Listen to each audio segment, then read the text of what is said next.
England, 1809. The golden light of early autumn filtered through the tall windows of Ashworth House, casting long shadows across the threadbare carpet of what had once been the Viscount Fairmont's private study. Georgiana Fairmont stood before her father's desk, her hands clasped so tightly that her knuckles had turned white beneath her gloves. At 24 years of age, she had learned to maintain composure in the face of disappointment, but nothing had prepared her for the words her father had just spoken. 2 weeks, she repeated, her voice barely above a whisper. We have 2 weeks before the creditors seize everything. Viscount Harold Fairmont looked decades older than his 53 years. His once proud bearing had collapsed into something resembling defeat. His shoulders hunched as though carrying the weight of his failures physically upon them. The fine tailoring of his coat could not disguise the tremor in his hands as he poured himself another glass of brandy, though the morning had barely begun. The investments in the Welsh coal mines were supposed to be secure, he said, not meeting his daughter's eyes. Lord Pembroke himself assured me the returns would be substantial within 6 months. How was I to know the entire venture was built on false surveys and empty promises? Georgiana moved to the window, watching the gardeners work in the modest grounds beyond. Even they would soon be dismissed, along with most of the household staff who had served the Fairmont family for generations. The thought of Mrs. Crawford, their aging housekeeper, and Thomas, the groom who had taught Georgiana to ride as a child, losing their positions and references, filled her with a helpless fury. "How much do we owe?" she asked. Her father's silence was answer enough. When he finally spoke, the sum he named was staggering, far beyond anything Georgiana had imagined. Every asset they possessed, every piece of land, every heirloom, would not be sufficient to satisfy the debt. "There is one solution," her father said slowly, and something in his tone made Georgiana turn from the window. "Mr. Horace Beckford, the shipping merchant from Bristol, has made an offer." Georgiana felt her stomach tighten. She knew of Beckford, a man of common birth who had made his fortune through trade. He was wealthy, yes, but also known for his cruelty to his workers and his excessive habits. More significantly, he was nearly 50 years old and had buried 2 wives already. "What manner of offer?" she asked, though dread already whispered the answer. "He has agreed to settle a portion of our debts," her father replied, "in exchange for a marriage contract with Louisa." The words struck Georgiana with the force of a physical blow. Louisa, her sister, barely 16 years old, with her gentle spirit and innocent laughter. The girl who still pressed flowers in books and believed in fairy tales. The thought of that sweet child bound to a man like Beckford was unconscionable. "No," Georgiana said firmly. "Absolutely not." "We have no choice," her father countered, finally meeting her gaze. His eyes held a desperate plea for understanding. "It is either this or complete ruin. Louisa will at least be provided for, even if the match is not ideal."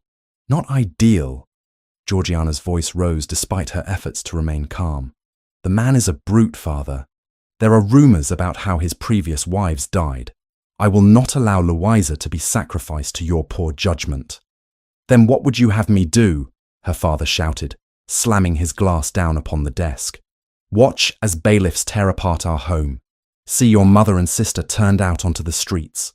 We are past the point of dignity, Georgiana. We are fighting for survival." The argument that followed was bitter and circular, neither yielding ground. It was only interrupted by a soft knock at the door. Mrs. Crawford entered, her lined face apologetic. "Forgive the intrusion, my lord, but a messenger has arrived with an invitation. For Miss Georgiana specifically." Georgiana took the cream-coloured envelope with trembling fingers. The paper was of the finest quality, the seal bearing a crest she recognised immediately. The Duke of Winterbourne was hosting a charity ball that very evening at his London townhouse. The invitation requested her presence for a matter of potential mutual benefit. "How curious," her father murmured, reading over her shoulder. "I was not aware you had made the Duke's acquaintance." "I have not," Georgiana replied, studying the elegant handwriting. "We were introduced briefly at Lady Hartwell's musicale last season, but we exchanged no more than common pleasantries.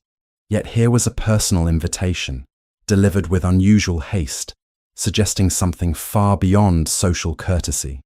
Georgiana felt a flutter of hope, irrational and desperate though it might be. The Duke of Winterbourne was one of the wealthiest men in England, known for his vast estates and shrewd business dealings. If he sought her out specifically, perhaps there was some opportunity she had not yet considered. "You will attend," her father said, and it was not a question. "Whatever the Duke wants, you will hear him out. We cannot afford to ignore any possibility, however remote." That evening, Georgiana stood before her, looking-glass in the finest gown she still possessed, a pale green silk that had been fashionable 3 seasons ago but remained elegant in its simplicity.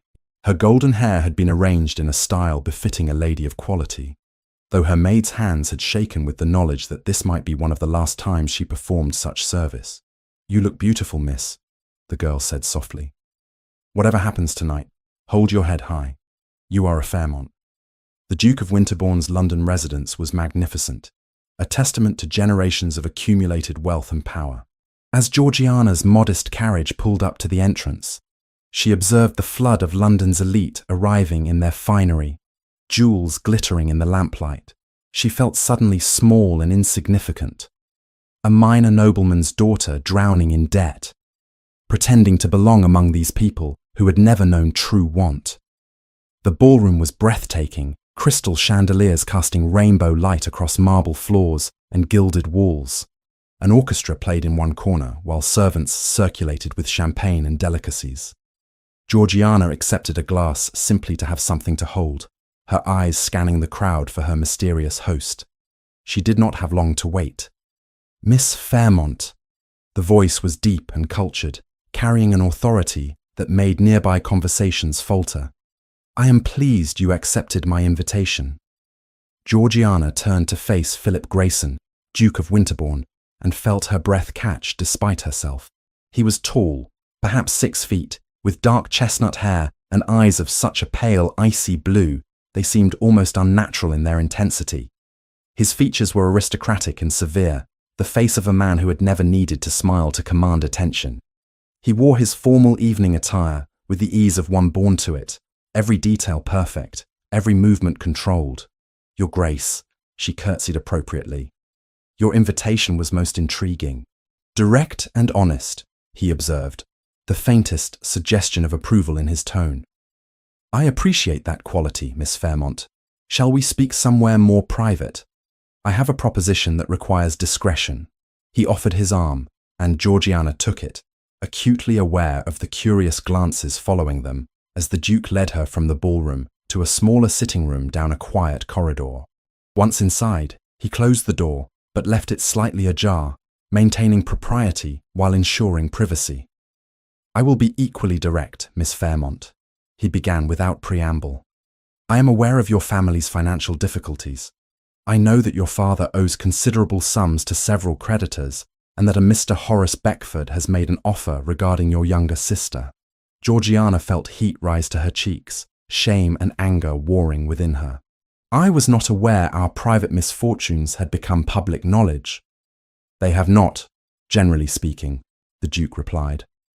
"But I make it my business to be well informed about matters that may affect my interests. Your situation, Miss Fairmont, presents an opportunity for both of us. I cannot imagine what interest our ruin could possibly hold for a man of your position, Your Grace." Philip Grayson moved to the fireplace, his profile sharp in the flickering light. "I require a wife, Miss Fairmont. Not permanently, but for a specific purpose and duration. My late mother's will stipulates that I must be married before my 33rd birthday in order to inherit her considerable fortune, separate from my father's estate. That birthday falls in 8 months' time." Georgiana stared at him, certain she had misheard. "Surely you could have your choice of any lady in England, Your Grace." "Why approach me with such an unusual arrangement?" "Because most ladies would expect this marriage to be permanent," he replied, turning to face her directly. "They would expect affection, heirs, the full substance of matrimony. You, Miss Fairmont, are in a position to understand the practical nature of what I am offering. A business transaction, nothing more." "What exactly are you proposing?" Georgiana asked, though her heart already pounded with terrible hope. "Become my wife for 1 year," the Duke said simply. Present yourself to society as the Duchess of Winterbourne. Fulfill the basic requirements of the role. And once I have secured my inheritance, we will come to an understanding about the future of our arrangement.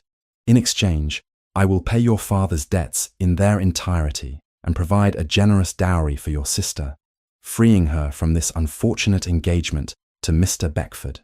The room seemed to tilt around Georgiana. It was salvation, handed to her on a silver platter by one of the most powerful men in England. Yet every instinct screamed that there must be more to this than he was revealing. "Why me?" she pressed. "Truly, Your Grace, there must be dozens of women who would accept such terms gladly." Something flickered in those ice-blue eyes, gone too quickly to identify. "You are of appropriate rank, but not so elevated as to have significant family interference. You are of age and unmarried, with no pending attachments that I am aware of. And most importantly, Miss Fairmont, you are desperate enough to accept terms that others might find objectionable, yet intelligent enough to fulfill the role convincingly." It was brutally honest, almost insulting in its assessment. Yet Georgiana could not fault the logic. She was indeed desperate. The image of Louisa's frightened face, as her father had explained the arrangement with Beckford, rose unbidden in her mind. "What are the specific terms?" she asked, proud that her voice remained steady. The Duke withdrew a folded document from his coat. "A marriage contract. You will reside at my principal estate in Devonshire and perform the duties expected of a duchess in social situations as required. In return, your family's debts will be settled, your sister's dowry secured, and you will receive a personal allowance befitting your position. After 1 year, we will reassess the arrangement." Georgiana took the contract with hands that trembled only slightly. The legal language was dense, the terms numerous. She began to read carefully, but the Duke interrupted. "Time is a factor, Miss Fairmont. Your father's creditors move quickly, and Mr. Beckford expects an answer by week's end. I can have the ceremony arranged within 3 days if you agree tonight."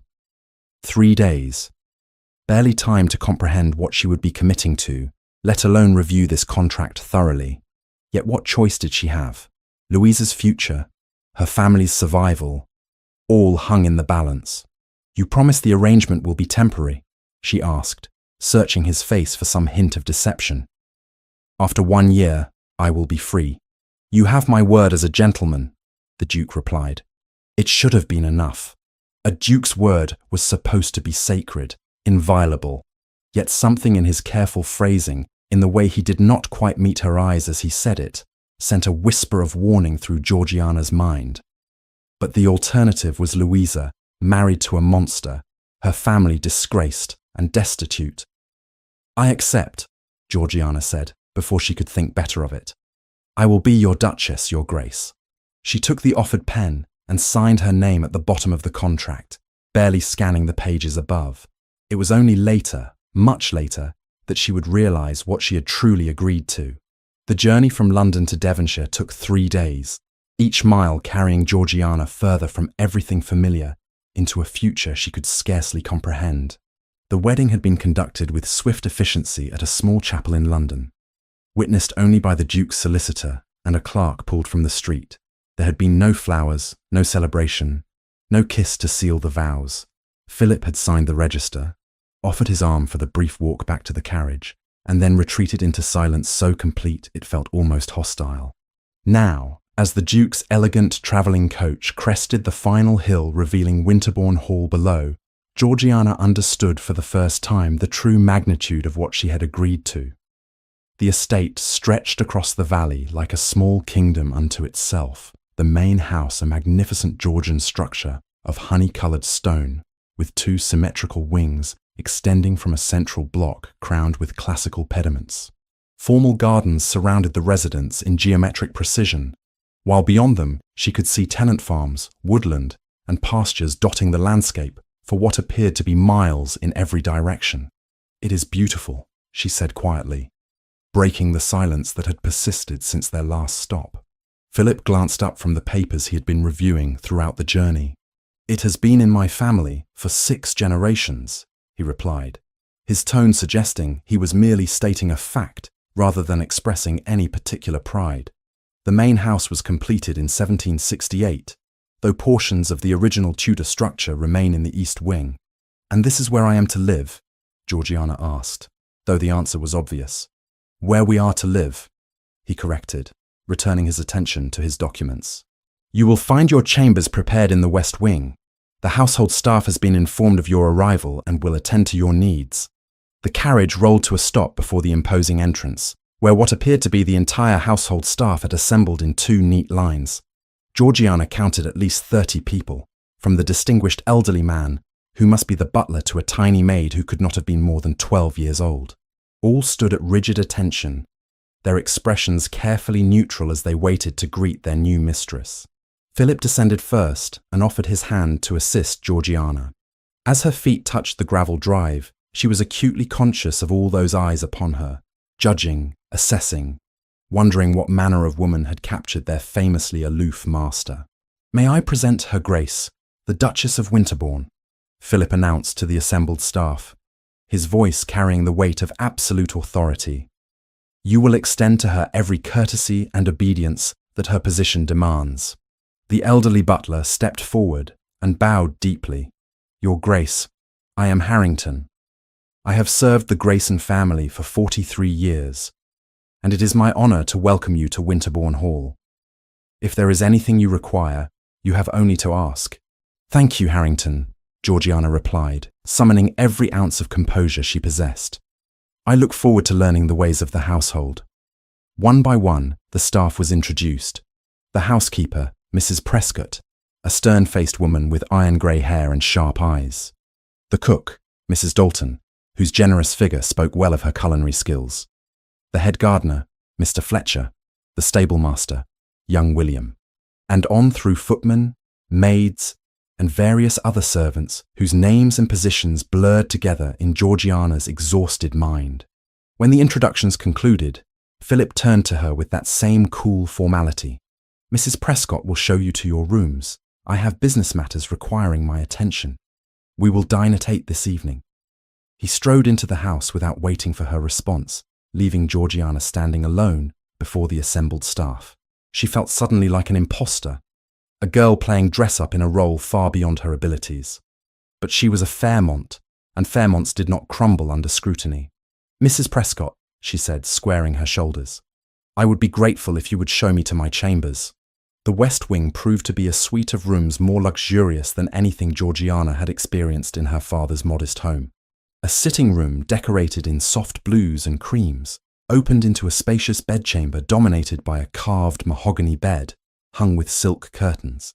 Beyond lay a dressing room lined with wardrobes and a modern bathing chamber with copper fixtures that gleamed in the afternoon light.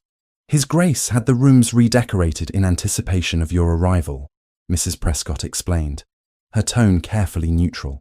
"If the colours do not suit, adjustments can be made." "They are lovely," Georgiana assured her, running her fingers over the silk upholstery of a chair near the window. "I could not ask for finer accommodations." Mrs. Prescott's expression softened fractionally. "Your trunks will arrive tomorrow with the second coach. Until then, we have prepared basic necessities. Jane will serve as your lady's maid. She is young, but capable." A fair-haired girl of perhaps 18 stepped forward and curtsied. "Your Grace, it will be my honour to serve you." "Thank you, Jane," Georgiana replied warmly. "I am certain we shall get along well." After Mrs. Prescott departed, leaving Jane to help Georgiana freshen from the journey, Georgiana moved to the window overlooking the gardens. From this vantage point, she could see the careful design of the landscaping, the play of fountains, the distant gleam of what might be a lake. It was breathtaking and utterly alien. "Jane," she said quietly, "how long have you worked at Winterbourne?" 3 years, Your Grace," the girl replied as she laid out fresh linens. "Since I was 15. My mother is Mrs. Dalton, the cook. And the Duke, what manner of employer is he?"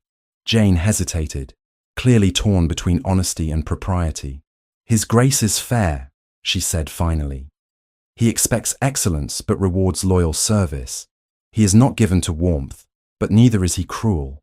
It was a diplomatic answer that revealed more than the girl perhaps intended. Philip Grayson was a man who inspired respect rather than affection, duty rather than devotion. That evening, Georgiana dressed for dinner in the finest of the limited garments she had brought with her. The dining room proved to be another exercise in intimidation, a vast chamber with a table capable of seating 30, though only 2 places had been set at one end. Crystal gleamed under the light of 3 chandeliers, and portraits of stern-faced ancestors gazed down from the walls. Philip was already seated when she entered, dressed in evening attire that emphasized his aristocratic bearing. He rose briefly as she approached, a concession to courtesy that somehow felt more perfunctory than respectful. "I trust your rooms are satisfactory," he said as footmen served the first course. "Very much so," Georgiana replied. "You have a beautiful home, Your Grace." "Philip," he corrected. "We are married after all. It would seem odd for my wife to address me with such formality in private. Then you must call me Georgiana." He inclined his head in acknowledgement, but did not repeat her name, as though even this small intimacy was too much to grant. They ate in near silence, the only sounds the clink of silver against porcelain and the soft footsteps of servants bringing and clearing courses. Georgiana searched desperately for some topic of conversation, some way to bridge the vast distance between them. But everything that came to mind seemed either too personal or too trivial. It was only as dessert was being served that Philip spoke again. "You will receive callers beginning next week. The neighbouring gentry will wish to meet the new Duchess. You will, of course, accept their visits and return them as appropriate." "Of course," Georgiana agreed. "Are there particular families I should be aware of?" "Mrs. Prescott will provide you with the necessary information," he replied dismissively. "She has managed such matters efficiently in my mother's absence." The mention of his mother was the first personal detail he had offered. "How long has she been gone?" Georgiana asked gently. 14 years, Philip said, his expression hardening. "She died when I was 18. Before Georgiana could express sympathy or ask anything further, he rose from the table. "If you will excuse me, I have correspondence to attend to. Good night, Georgiana." She sat alone in that enormous dining room, surrounded by the remnants of an elaborate meal and the watching eyes of painted ancestors, and felt the true weight of her bargain settle upon her shoulders. The following days fell into a pattern that was both busy and oddly lonely. Georgiana met with Mrs. Prescott each morning to discuss household matters, learning the complex machinery that kept Winterbourne Hall running smoothly. She discovered that she was responsible for approving menus, managing household accounts, overseeing the activities of the female servants, and maintaining the social calendar. It was far more than she had anticipated, closer to managing a small business than simply being a wife. Philip remained distant, taking his breakfast before she rose and often dining in his study rather than joining her. When they did encounter one another, he was unfailingly polite but utterly impersonal, treating her more like a competent employee than a spouse. It was on the 4th day after their arrival that a packet of letters arrived from London. Georgiana's hands trembled as she broke the seal on the one bearing her father's familiar handwriting. "My dearest Georgiana," it began. "Words cannot express our gratitude for the sacrifice you have made on our behalf. The Duke has been true to his word. All our debts have been settled, and we are no longer in danger of losing Ashworth House. More importantly, the arrangement with Mr. Beckford has been dissolved. The man accepted a financial settlement in lieu of the marriage contract, though his displeasure was evident. Your sister is free, Georgiana, and it is entirely due to your courage." Tears blurred the words as Georgiana read on. Louisa had written a separate letter, full of relief and gratitude and innocent chatter about a small assembly she had attended, where she met a young man, Mr. Thomas Whitmore, who was training as a solicitor. The girl's happiness shone through every line, and Georgiana found her own sacrifice suddenly bearable. This was why she had agreed. This was what made the cold formality of her marriage worthwhile. But it was later that same day, while Jane was helping her dress for another solitary dinner, that Georgiana decided to review the marriage contract more thoroughly. She had signed it in haste, trusting Philip's verbal assurance that the arrangement was temporary. Now, with the reality of her situation settling in, she felt compelled to understand exactly what she had agreed to. She retrieved the folded document from her writing desk and began to read carefully. working through the dense legal language with growing unease. The contract specified her duties as Duchess, the financial arrangements, the management of the household. But as she reached the final pages, searching for the clause that would dissolve the marriage after 1 year, her blood ran cold. There was no such clause. Nothing about dissolution, separation, or the temporary nature of their union. The only mention of duration was a standard phrase, "for all the days of their natural lives, as ordained by God and the laws of England." Georgiana read it again, certain she must have missed something. But no matter how many times her eyes scanned the pages, the truth remained unchanged. Philip had promised her verbally that this would be temporary, but the legal document she had signed bound her to him permanently. She was not a duchess for a year, she was a duchess forever. The realization sent panic coursing through her veins. She had been deceived, tricked into signing away her entire future, while believing she was making a limited sacrifice. The man she had married was not honorable at all. He was a manipulator who had exploited her desperation. Georgiana waited until after dinner that evening, then sent word through Harrington that she required an audience with His Grace in his study. When she entered the book-lined room where Philip sat reviewing documents by lamplight, she held the contract before her like a weapon. "You lied to me," she said without preamble, her voice shaking with fury.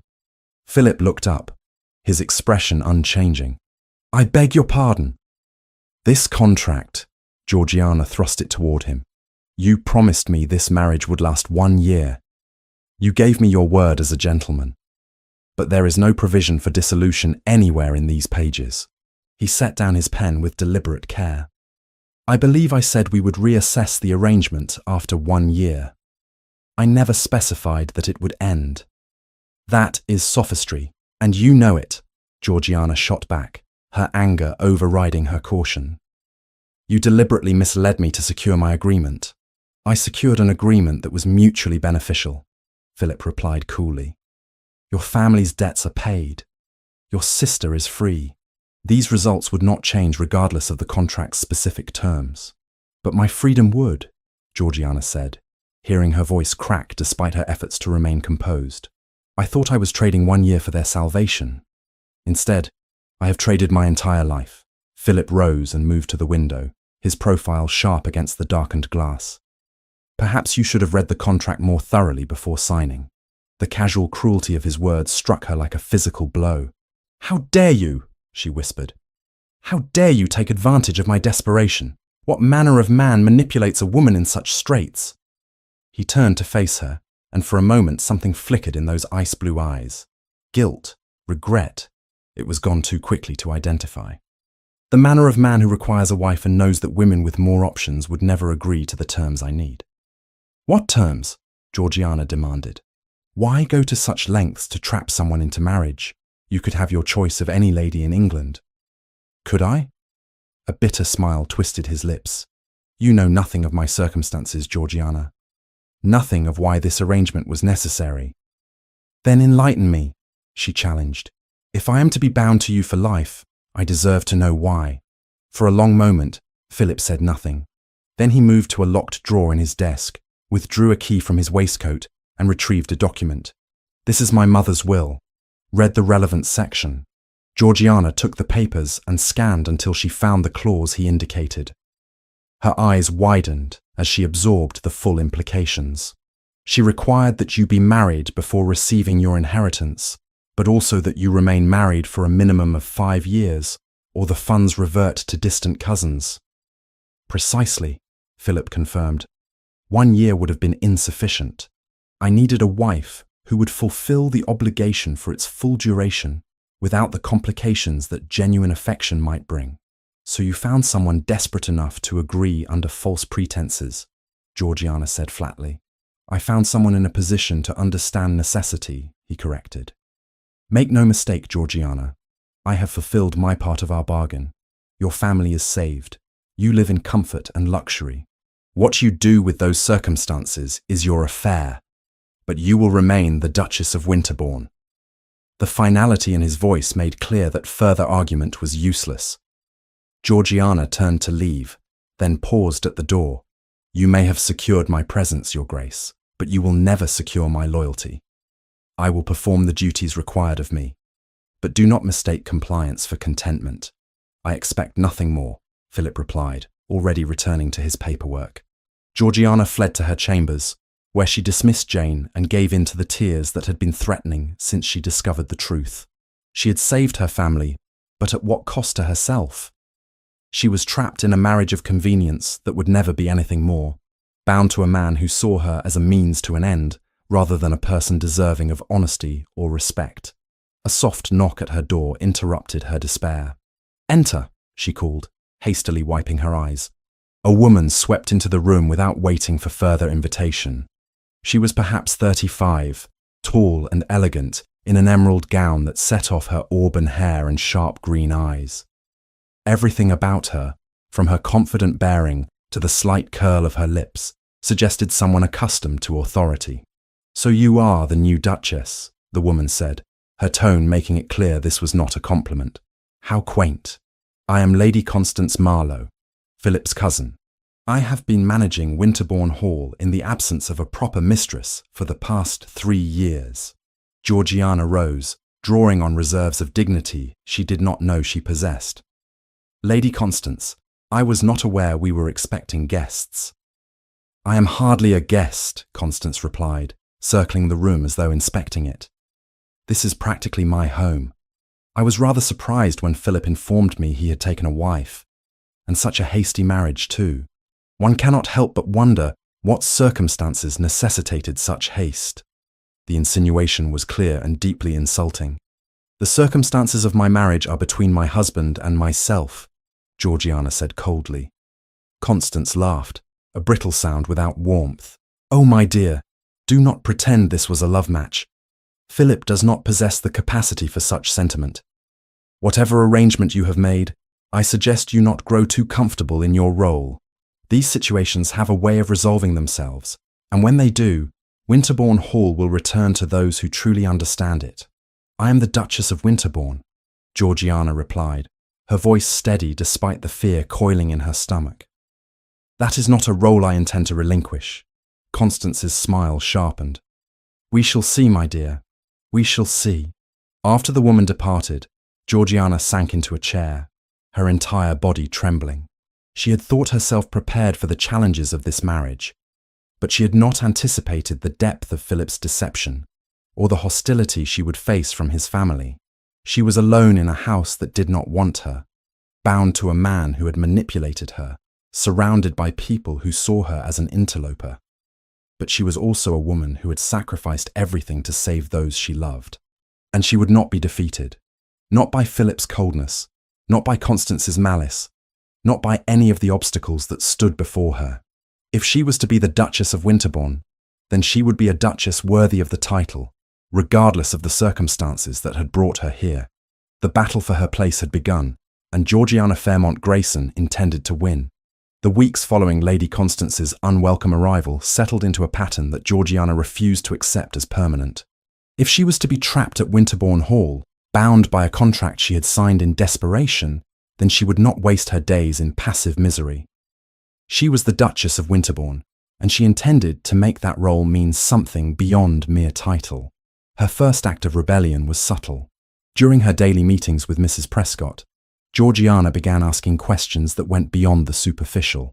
Not just what was being purchased for the household, but why, at what cost, and from which suppliers. The housekeeper, initially surprised by such detailed interest, gradually warmed to a mistress who actually cared about the mechanisms of estate management. "The wine merchant charges how much per cask?" Georgiana asked one morning, reviewing the household ledgers that Mrs. Prescott had reluctantly provided. £12, Your Grace," the housekeeper replied. "It has been the standard rate for the past 5 years. And we purchase 6 casks per quarter." Georgiana's finger traced down the column of figures. "That is £72 annually for wine alone, not including spirits or champagne." Mrs. Prescott shifted uncomfortably. "His Grace entertains frequently when in residence, and Lady Constance has been quite generous in her hospitality on his behalf." Georgiana made a note in the margin. Over the following days, she discovered similar patterns throughout the household accounts. The candle supplier charged premium rates despite providing inferior product. The butcher's bills seemed inflated compared to market prices she had known in London.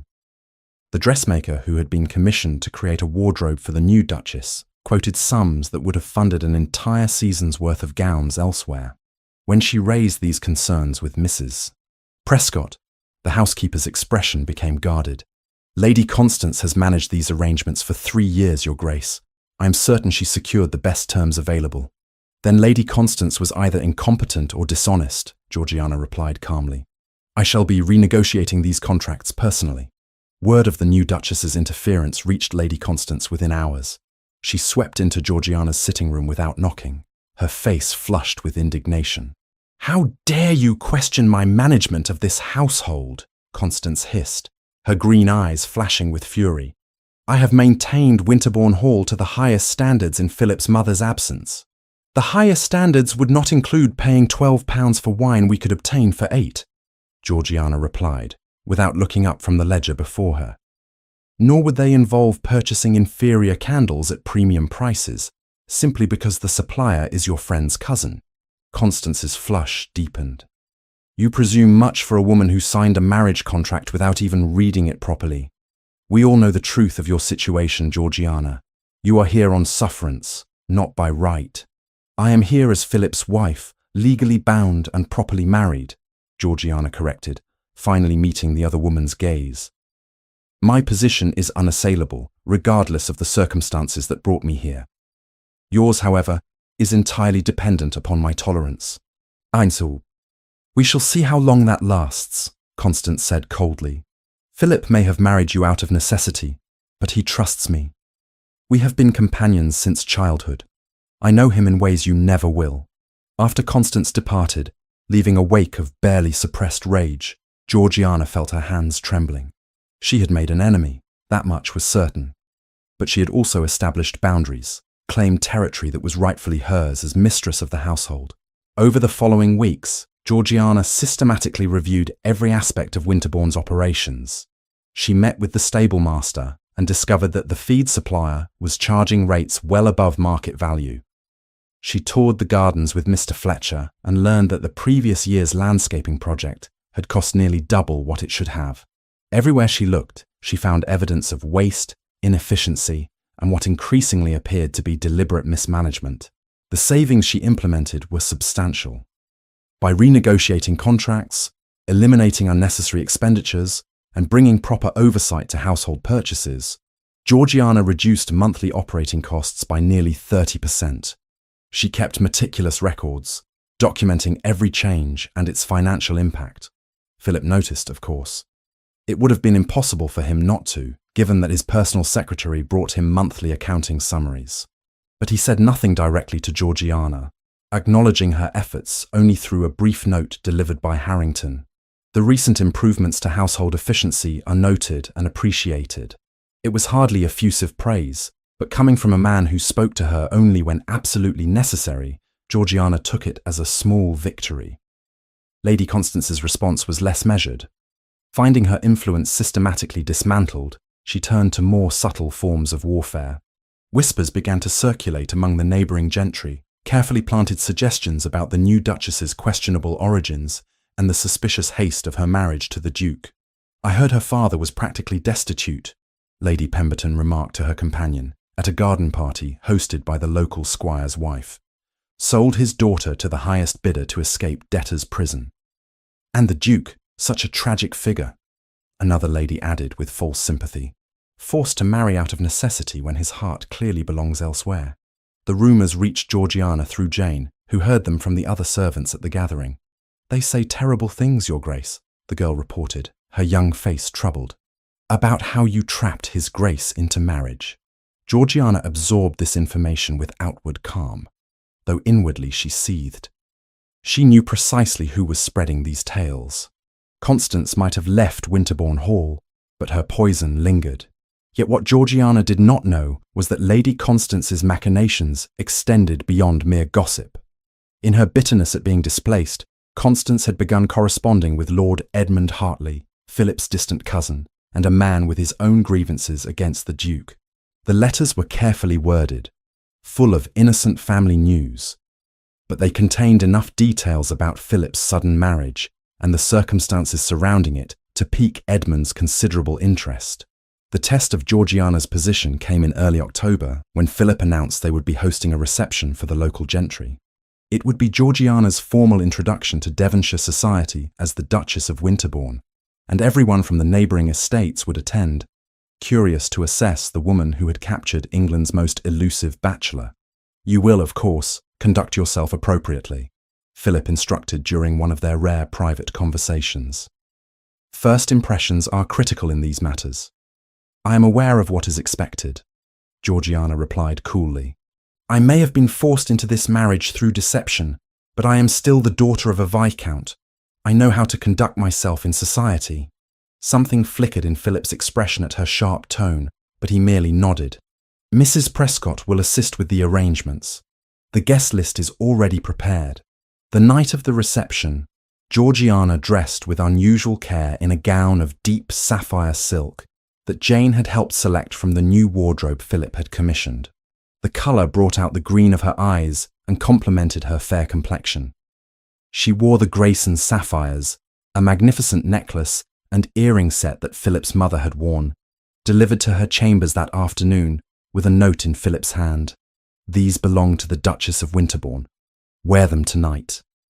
As guests began arriving, Georgiana took her place beside Philip at the entrance to the grand salon, greeting each arrival with practiced grace. She felt their appraising gazes, heard the unspoken questions in their polite compliments. Who was this woman? Why had the Duke married so suddenly? What did she offer that London's finest had not? Lady Pemberton was among the first to arrive, her sharp eyes assessing every detail of Georgiana's appearance and finding it, apparently, satisfactory enough for a tight smile. "Your Grace, how lovely you look. That gown is exquisite." "Thank you, Lady Pemberton," Georgiana replied warmly. "I understand you have a beautiful rose garden. I should very much like to visit it, if you would permit." The genuine interest in her voice seemed to surprise the older woman. "Of course, Your Grace. You would be most welcome." One by one, Georgiana charmed or at least neutralized the assembled company. She asked intelligent questions about local matters, demonstrated knowledge of estate management that impressed the gentlemen, and showed proper deference to those of greater age while maintaining the dignity expected of a duchess.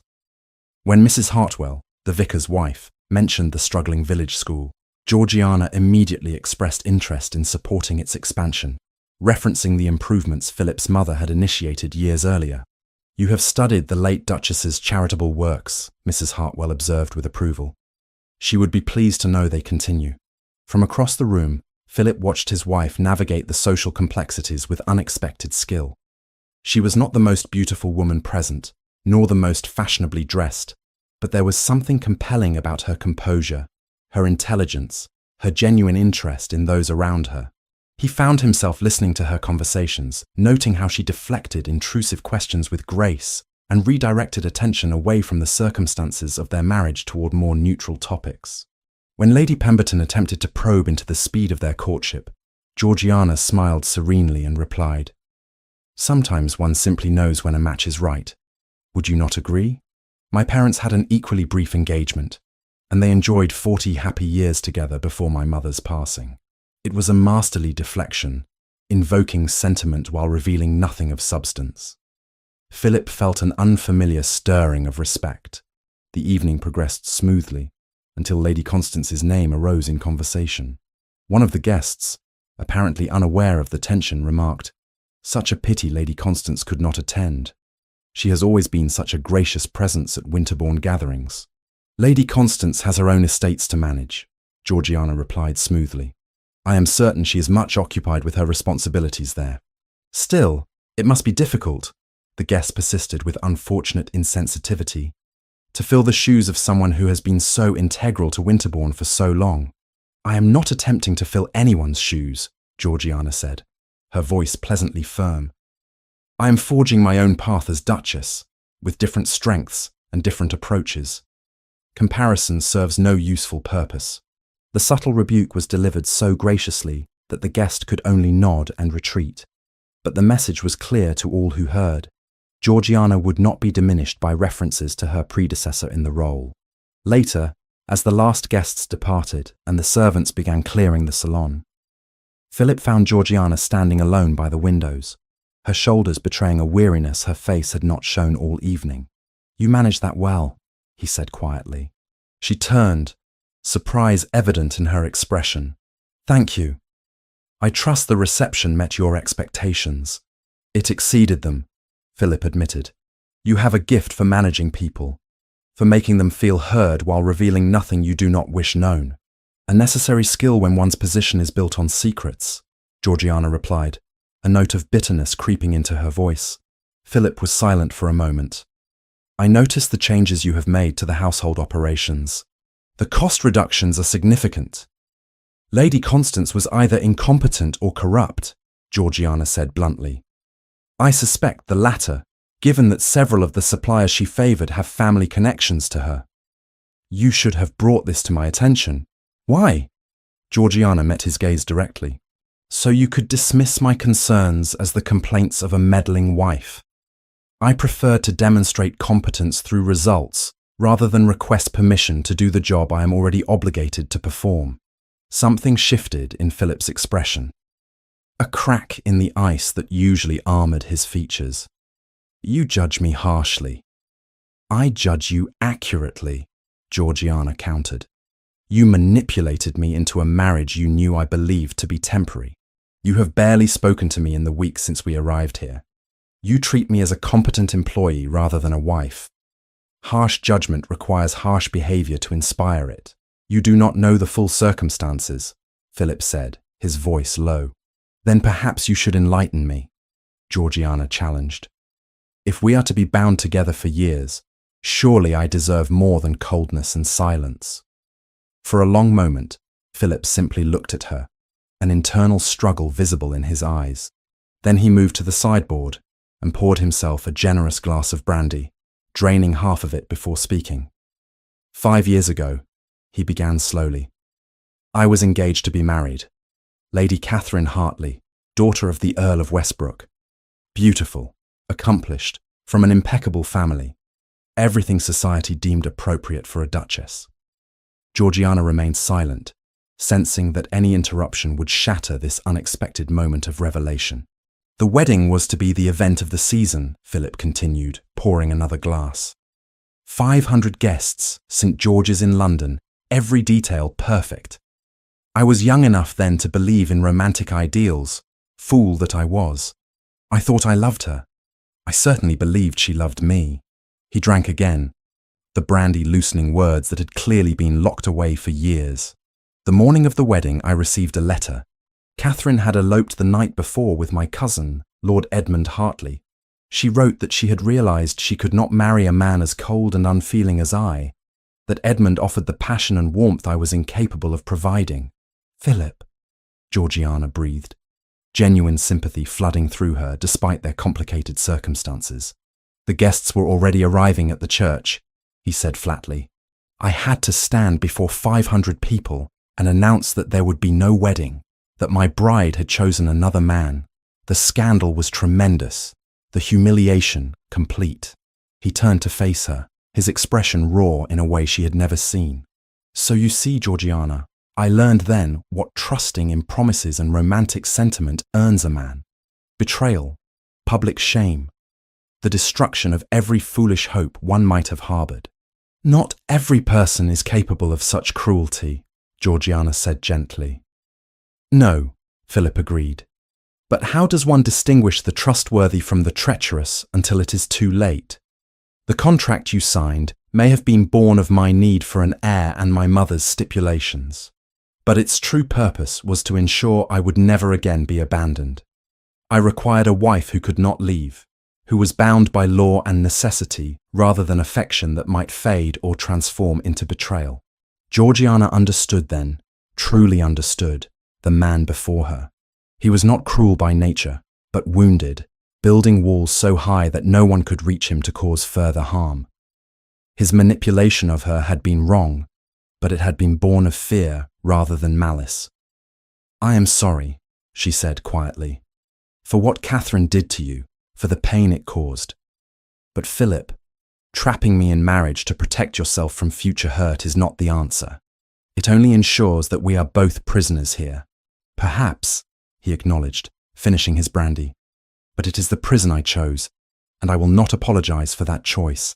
He left her then, retreating to his study as he did every night. But something had shifted between them, a first crack in the walls they had built around themselves. It was not forgiveness, not yet trust, but it was understanding. And understanding, Georgiana thought as she made her way to her chambers, was at least a beginning. That night, as Jane helped her undress, Georgiana's thoughts were interrupted by the arrival of a letter, delivered by one of the footmen with apologies for the late hour.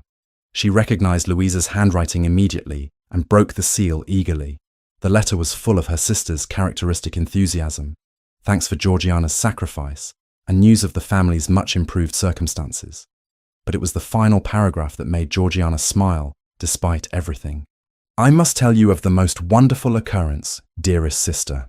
At Mrs. Pemberton's assembly last week, I was introduced to Mr. Thomas Whitmore, a young solicitor establishing his practice in our village.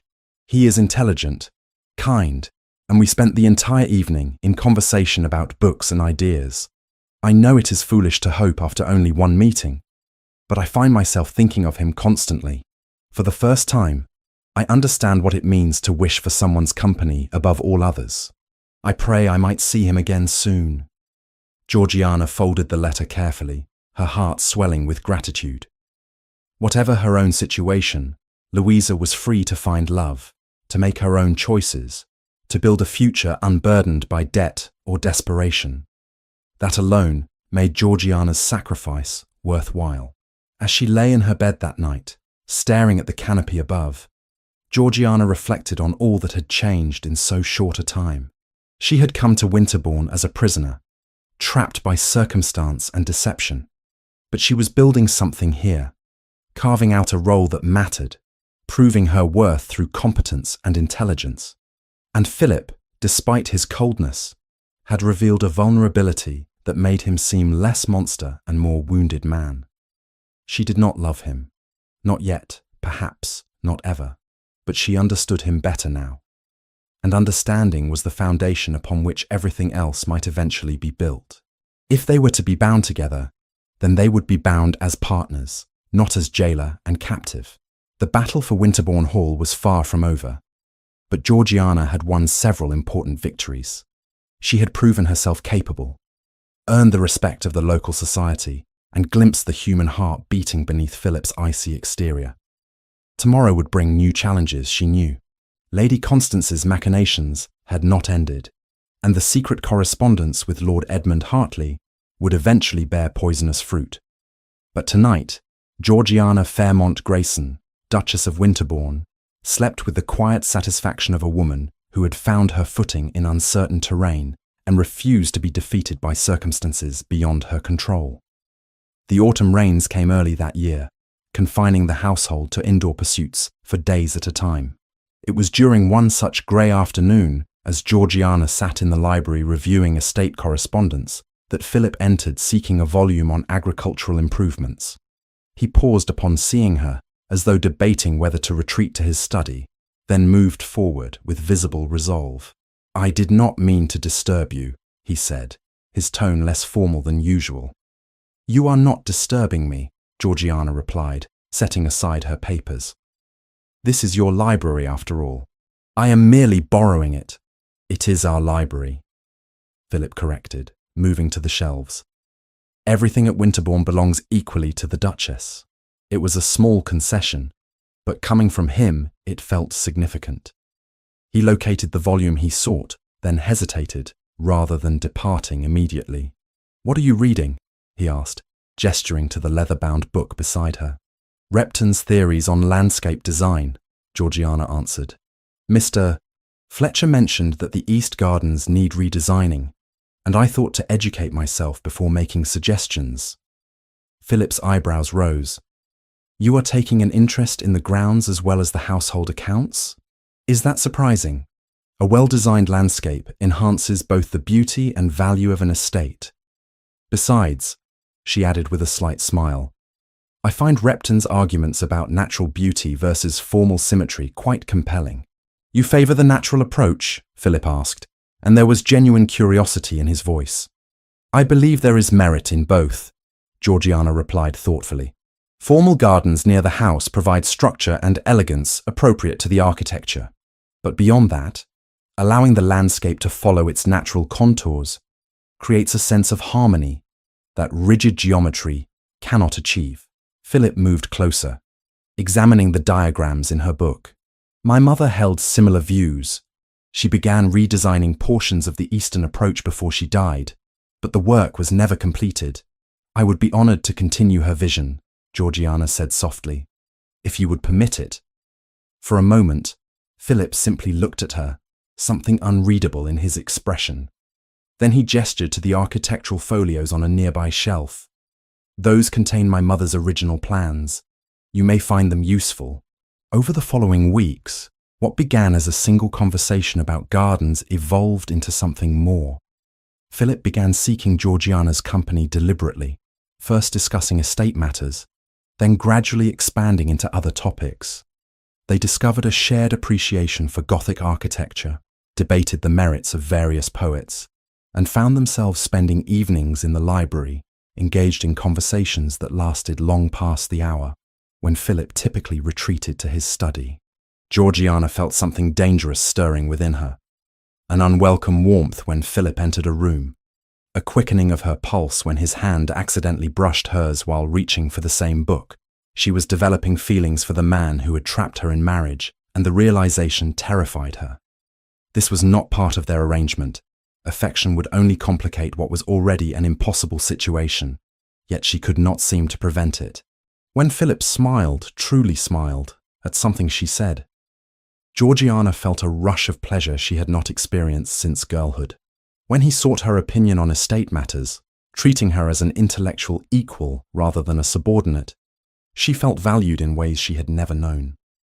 It was foolish, dangerous, and entirely beyond her control. One morning in late October, Philip proposed they visit the village of Thornbury, the small settlement that served Winterbourne's tenant farmers and staff. The harvest festival is this weekend, he explained. As Duke and Duchess, we should make an appearance. It is expected. The village proved charming, a collection of stone cottages clustered around a small green where preparations for the festival were already underway. Children ran between the stalls being erected, while women arranged displays of preserves and baked goods. The villagers greeted their Duke and his new Duchess with a mixture of respect and curiosity, their bows and curtsies sincere if somewhat awkward. Georgiana spoke warmly with the farmers' wives, admired the children, and showed genuine interest in their lives. Philip observed her interactions with growing attention. Where other ladies of rank might have maintained aristocratic distance, Georgiana knelt in the dirt to speak with a small girl, showing off her pet kitten, apparently unconcerned about her fine gown. It was as they were preparing to depart that they heard a commotion near one of the cottages. A woman was calling frantically for help, her voice sharp with panic. Philip and Georgiana hurried toward the sound, finding a distraught mother kneeling beside a small boy of perhaps 6 years, his face flushed with fever, his breathing labored. He has been sick for 2 days, the woman sobbed. I have tried everything, but he only grows worse. Georgiana knelt beside the child without hesitation, placing her hand on his burning forehead. Has he been able to keep down any liquids? Very little, Your Grace. He vomits everything I give him. We need to get him cooled down immediately, Georgiana said firmly. Bring me clean cloths and cool water. Philip, send someone for the physician at once. I am hardly qualified to diagnose, Philip began. Then I shall do it myself, Georgiana cut him off. That child needs help now, not after we debate proprieties. Philip stared at her for a moment, then nodded sharply and dispatched a rider for the doctor. Meanwhile, Georgiana worked with swift efficiency, cooling the child's fever, coaxing small sips of water past his cracked lips, speaking soothingly to both boy and mother. She stayed until the physician arrived, explained the symptoms she had observed, and only rose when assured the child would recover with proper care. As they rode back to Winterbourne Hall in the carriage, Philip was uncharacteristically silent. Finally, he spoke. That was remarkable. It was basic nursing, Georgiana replied, attempting to brush aside the compliment, even as her heart warmed at his words. It was compassion, Philip corrected. You did not hesitate, did not concern yourself with propriety or station. You saw someone in need and acted. That is not as common as you might think, particularly among our class. Anyone would have done the same. No, Philip said quietly. They would not have. Most would have sent for help and kept their distance. You knelt in the dirt and held that child yourself. Georgiana met his gaze and found something new there, something that looked almost like admiration. The moment stretched between them, charged with unspoken possibility. That evening, Georgiana was writing to Louisa when Jane entered looking troubled. Your Grace. Lady Constance has arrived. She is with His Grace in the drawing room, and the voices are raised. Georgiana set down her pen immediately. How long has she been here? She came perhaps 10 minutes ago, Your Grace. She did not send word ahead. Georgiana made her way toward the drawing room, arriving just as Lady Constance's voice rose to a near shriek. You would believe her over me. Your own blood. You have been spreading rumours about my wife throughout the county. Philip's voice was ice. You have been deliberately undermining her position while pretending friendship to her face.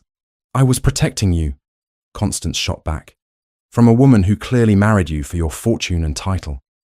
Everyone knows the circumstances of your hasty marriage, Philip. Her father was drowning in debt. You were a convenient solution to her problems. Georgiana stepped into the doorway. If you have accusations to make about me, Lady Constance, perhaps you should make them to my face rather than behind my back. Constance whirled, her face flushed with fury. How dare you eavesdrop on a private conversation? How dare you spread lies about me throughout Devonshire? Georgiana countered, moving into the room with her head held high. I have done nothing to earn your hostility beyond accepting a marriage proposal that your cousin extended to me. A marriage proposal you accepted with unseemly haste, Constance hissed. Tell me, did you even read the contract before signing? Or were you so desperate to secure a duke that you would have agreed to anything? My reasons for accepting Philip's proposal are between him and myself, Georgiana replied, keeping her voice level despite the rage building within her. But I will not stand by while you poison society against me. The truth is not poison, Constance said coldly. You are nothing but a fortune hunter who happened to catch Philip at a vulnerable moment. Once he tires of you, as he certainly will, you will be cast aside like every other woman who has failed to hold his interest. That is enough. Philip's voice cracked through the room like a whip. You will apologize to my wife immediately, or you will leave Winterbourne Hall and not return. Constance gaped at him. You cannot be serious. I am family, Philip. We have known each other since childhood. And you have repaid that lifelong connection by attempting to destroy my wife's reputation, Philip replied, his expression harder than Georgiana had ever seen it. I have learned that you shared details of my marriage contract with Lord Edmund Hartley and heaven knows who else, spreading information that was private and confidential. You claim to be protecting me, but your actions have only created scandal and difficulty. Edmund is family too, Constance protested. He had a right to know about your sudden marriage. And if I shared certain details, it was only because I was concerned about the family's interests. The family's interests, Philip repeated dangerously. Or your own. You had grown quite comfortable managing Winterbourne in my mother's absence, had you not? Comfortable enough to establish lucrative arrangements with suppliers who happened to be your relatives and friends. Comfortable enough to resist any suggestion that your management might be improved upon. Constance's face drained of colour. That is a lie. It is documented fact, Georgiana said quietly. I have the ledgers to prove it, if you would care to review them. For a long moment, no one spoke. Then Constance drew herself up with what remained of her dignity. I see how it is. A few weeks of pretty smiles, and you have completely beguiled him, made him turn against his own family. A well played, Duchess. Well played indeed. Leave, Philip said coldly. Now, and do not return to Winterbourne unless specifically invited. After Constance swept from the room in a storm of silk and fury, silence fell heavily. Georgiana sank into a chair, suddenly exhausted by the confrontation. I am sorry, Philip said quietly, for what she said to you, for the position my deception has placed you in. You need not apologize for her cruelty, Georgiana replied, though I would appreciate an acknowledgement that your own actions contributed to this situation. Philip moved to pour himself a brandy, then thought better of it and sat across from her instead. You were magnificent today, both with the child in the village and just now with Constance. You did not back down, did not allow her to diminish you. I have been diminished enough in my life, Georgiana said tiredly. I will not accept it in my own home. This is your home, Philip said, meeting her gaze directly. I realize I have not made you feel welcome, have not treated you as a wife should be treated, but you belong here, Georgiana. Your actions these past weeks have proven that beyond question. It was the first time he had truly acknowledged her worth, and Georgiana felt tears prick at her eyes. She blinked them away quickly. Thank you. That means more than you know. That night, after retiring to her chambers, Georgiana took up her pen to write to Louisa. She described the changes at Winterbourne, the challenges she had faced and overcome, the gradual thawing between herself and Philip. But she did not mention the feelings growing in her heart, the dangerous affection for a man who had trapped her, yet now seemed to value her beyond the terms of their contract. Some truths were too complicated, too uncertain to commit to paper. Instead, she wrote of hope, of small victories, of a future that seemed less bleak than the one she had imagined on her wedding day. And if that hope was built on shifting sand, if those feelings might prove as illusory as morning mist, at least for tonight, she could allow herself to believe that something real was beginning to bloom in the ruins of their arranged marriage. Outside her window, the first stars appeared in the clearing sky, and somewhere in the house, Philip sat in his study thinking not of contracts or obligations, but of a woman with golden hair and green eyes who had knelt in the dirt to comfort a sick child and stood unbowed before his cousin's cruelty. Something was changing at Winterbourne Hall, something neither of them had planned, but both were beginning to hope might survive the cold winter ahead. The winter months passed with deceptive tranquility. Snow blanketed Winterbourne's grounds, transforming the estate into something from a fairy tale, all white drifts and crystalline trees. Inside the warm confines of the house, Georgiana and Philip fell into a pattern that resembled friendship, if not quite the intimacy of marriage. They took meals together more often than not, spent evenings in the library discussing books and estate matters, and gradually the walls between them seemed to thin. Yet beneath this comfortable routine, Georgiana felt a growing unease. Philip's 33rd birthday approached, the date that would secure his mother's inheritance and mark, theoretically, the end of the 1 year he had initially promised her. She found herself counting the days with increasing anxiety, wondering if he would honor that verbal promise, or if the contract she had signed would prove the only truth that mattered. She said nothing. To raise the subject would reveal how much it weighed upon her mind, would expose the vulnerability she had worked so hard to conceal. If Philip intended to release her, he would do so without prompting. And if he did not, well, she had already accepted that reality once. She could do so again, no matter how much it cost her heart. For Philip was becoming increasingly difficult to resist. The cold, distant man who had trapped her in marriage had revealed layers she had not anticipated. His dry wit made her laugh despite herself. His intelligence challenged her own. And in unguarded moments, when he thought she was not looking, she caught glimpses of something warmer in his expression, something that made her foolish heart hope for what could never be. She received regular letters from Louisa, full of news about Thomas Whitmore, the young solicitor who had apparently become a frequent caller at their father's house.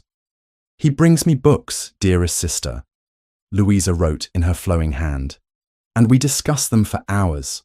Father approves of him, though he worries Thomas's prospects are not yet established. But I care nothing for fortune when there is true regard." "Is that terribly foolish of me?"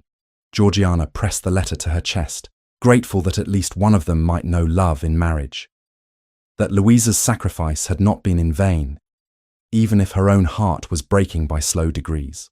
As February arrived and Philip's birthday drew near, she noticed changes in his behaviour. He became withdrawn again, spending long hours in his study, emerging only for meals that he barely touched. The easy conversations they had enjoyed throughout the winter dried up, replaced by stilted politeness that felt worse than his initial coldness. "Is something troubling you?" Georgiana finally asked one evening, unable to bear the tension any longer. Philip looked up from the papers before him, his expression unreadable. "Nothing that concerns you." The dismissal stung more than it should have. "I am your wife. Everything that troubles you concerns me." "Are you?" Philip asked quietly. "Or are you simply a woman fulfilling the terms of a contract?" Georgiana felt as though he had struck her. "That is unfair. You are the one who insisted on those terms." "Yes," Philip agreed, returning his attention to his papers. "I did." She left him then, retreating to her chambers with tears burning behind her eyes. Whatever closeness they had built over the winter was crumbling, and she did not know how to stop it. The day of Philip's birthday arrived with clear, cold sunshine. Mrs. Prescott had organized a celebration befitting a duke's importance, inviting the local gentry and several of Philip's friends from London. The house bustled with preparations, servants polishing silver and arranging flowers despite the season's limitations. Georgiana dressed carefully in a gown of deep burgundy silk, one of the few formal pieces in her wardrobe that still felt appropriate for such an occasion.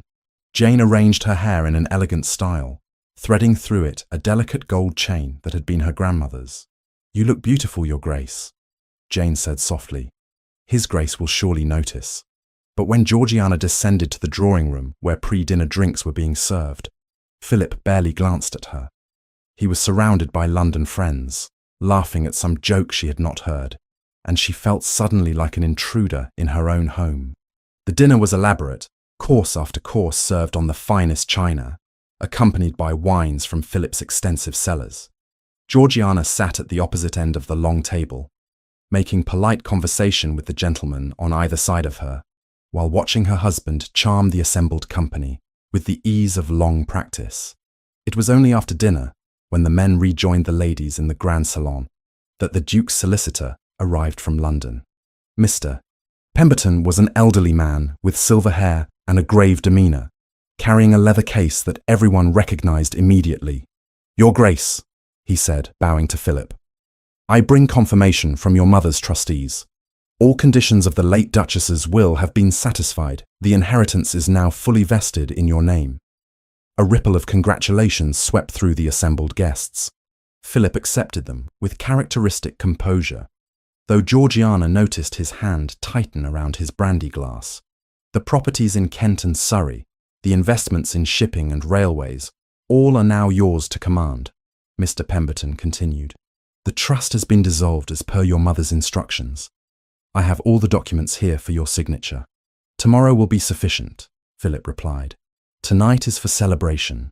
But there was no celebration in his eyes, only something that looked almost like dread. The party continued late into the night, but Georgiana excused herself as soon as propriety allowed, claiming a headache that was not entirely false. She made her way to the conservatory, a glass-enclosed room at the rear of the house where exotic plants thrived despite the winter cold. It was her favourite refuge when she needed solitude, and she had not expected to find anyone else there. She was sitting among the ferns, breathing in the humid, earth-scented air, when Philip's voice startled her. "I thought I might find you here." Georgiana turned to find him silhouetted in the doorway, still in his evening clothes, his cravat loosened and his hair slightly disarrayed as though he had run his fingers through it repeatedly. "I needed some quiet," she said. "Your friends are very enthusiastic." Philip moved into the conservatory, closing the door behind him. "They are celebrating my good fortune. Apparently, I am now one of the wealthiest men in England." "You were already wealthy." "Not like this." He gestured vaguely. "My father's estate was substantial, but my mother's fortune dwarfs it. Railways, shipping companies, textile mills. She was an heiress in her own right, you see. Her father built an empire, and she inherited all of it." "Then congratulations are in order," Georgiana said, proud of how steady her voice remained. "You have achieved what you set out to accomplish." Philip was silent for a long moment. Then he said, "When I proposed this arrangement to you, I promised that it would be temporary. 1 year, I said, after which we would reassess. Georgiana's heart began to pound. I remember. It has been nearly a year now, Philip continued, his gaze fixed on some point beyond the glass walls. The inheritance is secure. The conditions are met. I could, in theory, honor that promise. In theory, Georgiana repeated, the words bitter on her tongue. I find myself uncertain, Philip admitted, finally meeting her eyes. When I made that promise, I believed I knew what I wanted. A business arrangement, nothing more. A wife who would fulfill the requirements without complicating my life with expectations of affection. And now? Georgiana asked, though part of her did not want to hear the answer. Now I find the situation more complex than I anticipated. Philip moved closer, close enough that she could see the conflict in his expression. You have become integral to Winterbourne, to my life. The thought of you leaving is not as simple as I expected it to be. Hope and anger warred within Georgiana's chest. So you wish to keep me here? Like a competent housekeeper you have grown accustomed to? That is not what I meant, Philip said, frustration creeping into his voice. Then what did you mean? Georgiana demanded, rising to face him directly. Be honest with me for once, Philip. Do you wish me to stay because you value my presence, or because dissolving this marriage would be inconvenient? I do not know, Philip said, and the raw honesty of the admission was somehow worse than any lie. I have spent 5 years building walls around my heart, Georgiana, ensuring that I would never again be vulnerable to betrayal. And then you arrived, and somehow, without my permission or intention, you began dismantling those walls stone by stone. Is that my fault? Georgiana asked, her voice breaking. Should I apologize for being kind, for doing my duty well, for trying to make the best of circumstances you forced upon me? No, Philip said quietly. You should not. But neither can I simply decide overnight that I am capable of the kind of marriage you deserve. The kind where a husband loves his wife freely, without fear or reservation. Tears spilled down Georgiana's cheeks despite her efforts to contain them. I did not ask for your love, Philip. I asked for honesty. I asked to understand my own future. But you cannot even give me that, can you? You want me to remain in this limbo, waiting while you organize your feelings, never certain if I am truly valued or merely convenient. Georgiana. Philip reached for her hand, but she pulled away. No, she said firmly. You have had a year to consider your feelings, a year in which you barely spoke to me for the first months, then gradually allowed me closer, only to retreat again as soon as your inheritance was secure. I will not spend another year in such uncertainty. What are you saying? Philip asked, something like fear entering his expression. I am saying that I need time away from you, Georgiana replied, wiping her tears with trembling fingers. Time to think clearly, without your presence confusing everything. I will remain at Winterbourne because legally I have no choice, but I request separate quarters, separate schedules, separate lives. If you cannot determine what you want from this marriage, then I will at least preserve what remains of my dignity. You would wall yourself away from me? Philip's voice held disbelief. You walled yourself away from me first, Georgiana countered. For months. I am simply following your example. She moved past him toward the door, but his voice stopped her. I never meant to hurt you. Georgiana paused without turning. That may be true, but intention matters little when the result is the same. She left him standing alone among the exotic plants, surrounded by beauty he could not see because he was too trapped in his own fears to reach for what stood before him. The following days were agony. Georgiana kept to her chambers as much as possible, taking meals in her sitting room and declining invitations to the library in the evenings. She resumed her household duties, but did so with cool efficiency, treating Philip with the same distant courtesy she might show any employer. Philip, for his part, seemed paralyzed by indecision. Mrs. Prescott reported that he spent long hours in his study, emerging only to ride across the estate in weather that was entirely unsuitable for such excursions. He looked haggard, his face drawn, his usual composure cracking at the edges. He asked after you this morning, Jane reported one day as she helped Georgiana dress. Wanted to know if you were unwell. Tell him I am perfectly well, Georgiana replied. Simply occupied with my duties. But she was not well.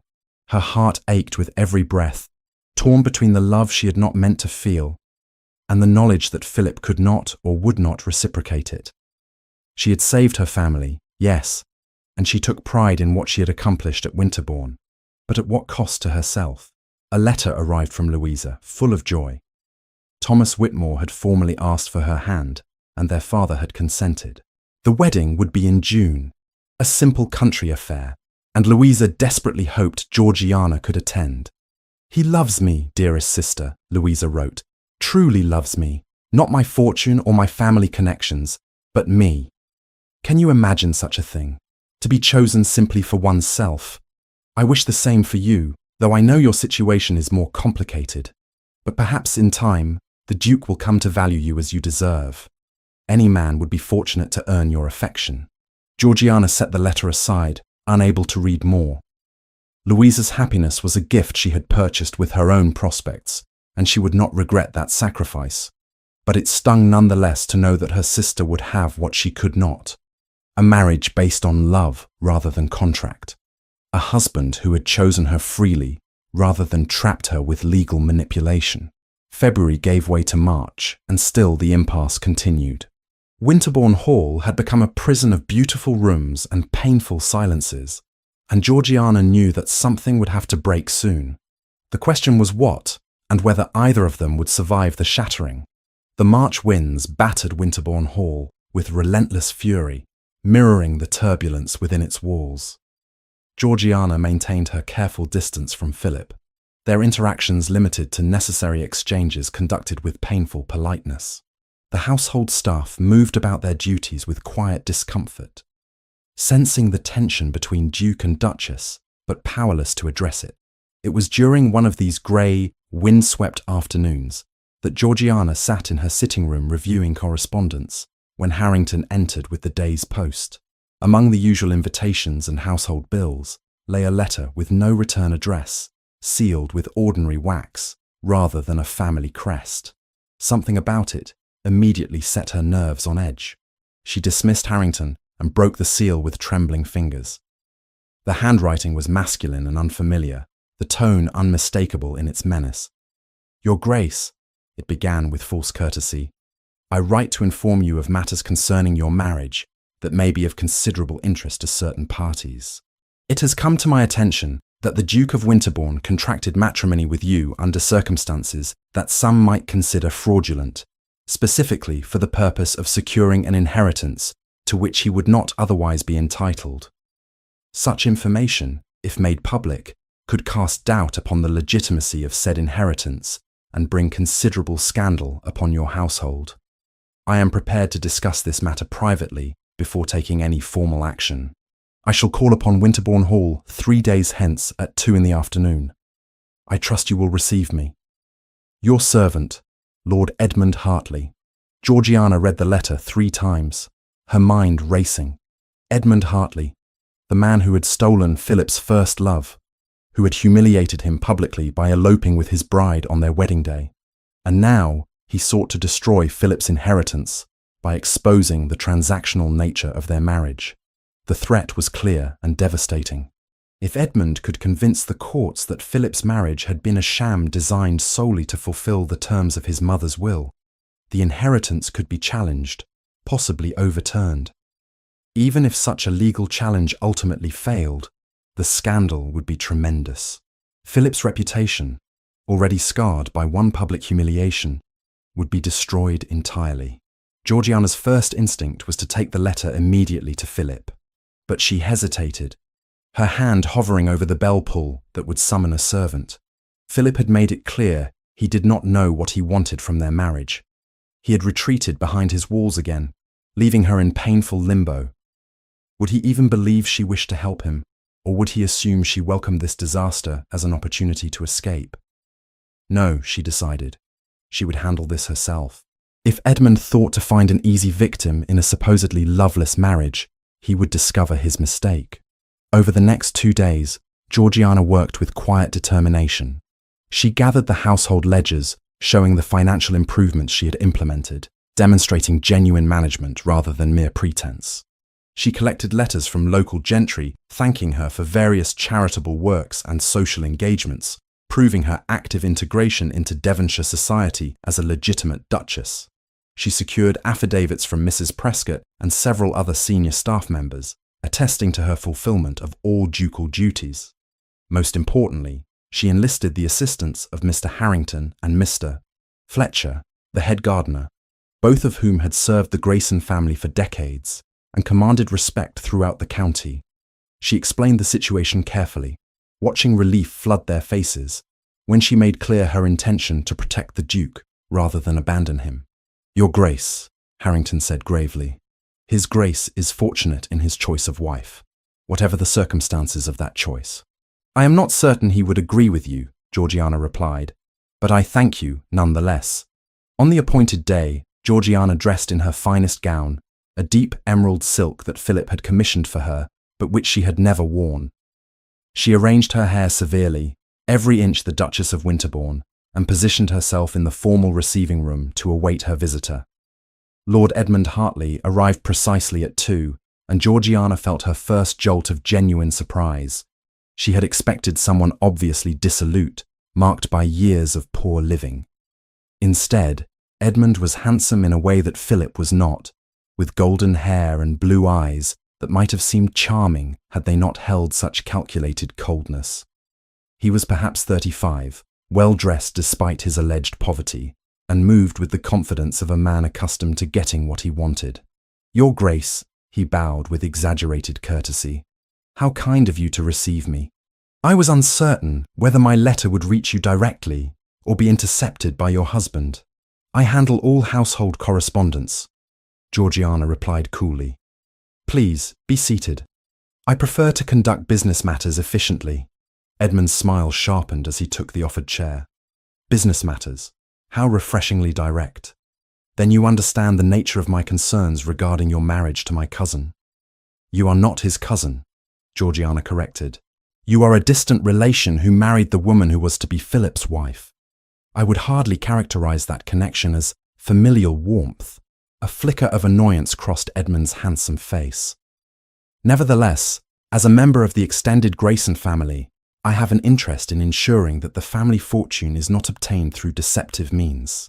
"You mean you are bankrupt and desperate," Georgiana said flatly. "Lady Constance was quite forthcoming in her letters to you about our household affairs, was she not? She provided you with details about the hasty nature of my marriage to Philip, the financial circumstances of my family, enough information to construct a plausible accusation of fraud." Edmund's expression hardened. "I see you are better informed than I expected. That simplifies matters. Yes, I know your marriage was a transaction designed to fulfill the terms of Philip's mother's will. I know you were penniless, that your family faced ruin, that Philip essentially purchased you to secure his inheritance, all of which makes the marriage potentially fraudulent under the law. And what exactly do you want, Lord Hartley?" Georgiana asked, though she already knew the answer. £20,000, Edmund stated baldly. "A small fraction of Philip's newly acquired fortune, but sufficient to resolve my own difficulties. In exchange, I will keep silent about the circumstances of your marriage." "That is called extortion," Georgiana observed. "It is a criminal offence." "Prove it," Edmund challenged. "You have my letter, yes, but it contains no explicit demand for money, merely an expression of concern about family matters. If you attempt to involve the authorities, I will simply accelerate my plans to expose your fraudulent marriage publicly." Georgiana rose and moved to the window, her back to Edmund. "You have clearly thought this through carefully." "Unfortunately for you, so have I." She turned back to face him. "You assume that my marriage to Philip was fraudulent because it was contracted for financial purposes. But English law does not require love as a prerequisite for legitimate marriage. It requires only proper ceremony, legal capacity of both parties, and consummation, all of which occurred in our case." Edmund's confidence wavered slightly. "The intent matters. If the marriage was purely to fulfill a will's requirements, that constitutes fraud." Intent is difficult to prove, Georgiana countered, particularly when substantial evidence demonstrates otherwise. For instance, I have documentation showing that I have performed all the duties of a duchess for nearly a year. I have managed the household, improved its finances significantly, integrated fully into local society, and fulfilled every obligation expected of my position. That hardly suggests a fraudulent arrangement. She moved to her desk and withdrew the portfolio she had prepared. I have letters from dozens of neighbouring families attesting to my active participation in Devonshire society. I have household accounts demonstrating genuine management and improvement.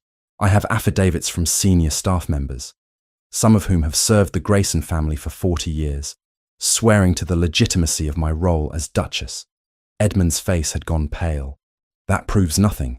You could have been performing those duties as part of the deception. For nearly a year, Georgiana raised an eyebrow. That demonstrates remarkable commitment to fraud, does it not? And consider this, Lord Hartley. If you bring these accusations publicly, you will need to prove them, which means subjecting yourself to legal scrutiny as well. How will it appear when it emerges that you received detailed information about a private marriage contract from Lady Constance Marlowe, who was dismissed from this household for corruption? That you used stolen private information to attempt extortion? I stole nothing, Edmund protested, though his voice had lost its earlier confidence. Lady Constance had no legal right to share details of Philip's private business, Georgiana replied. Her doing so was a breach of trust, and your use of that information makes you complicit.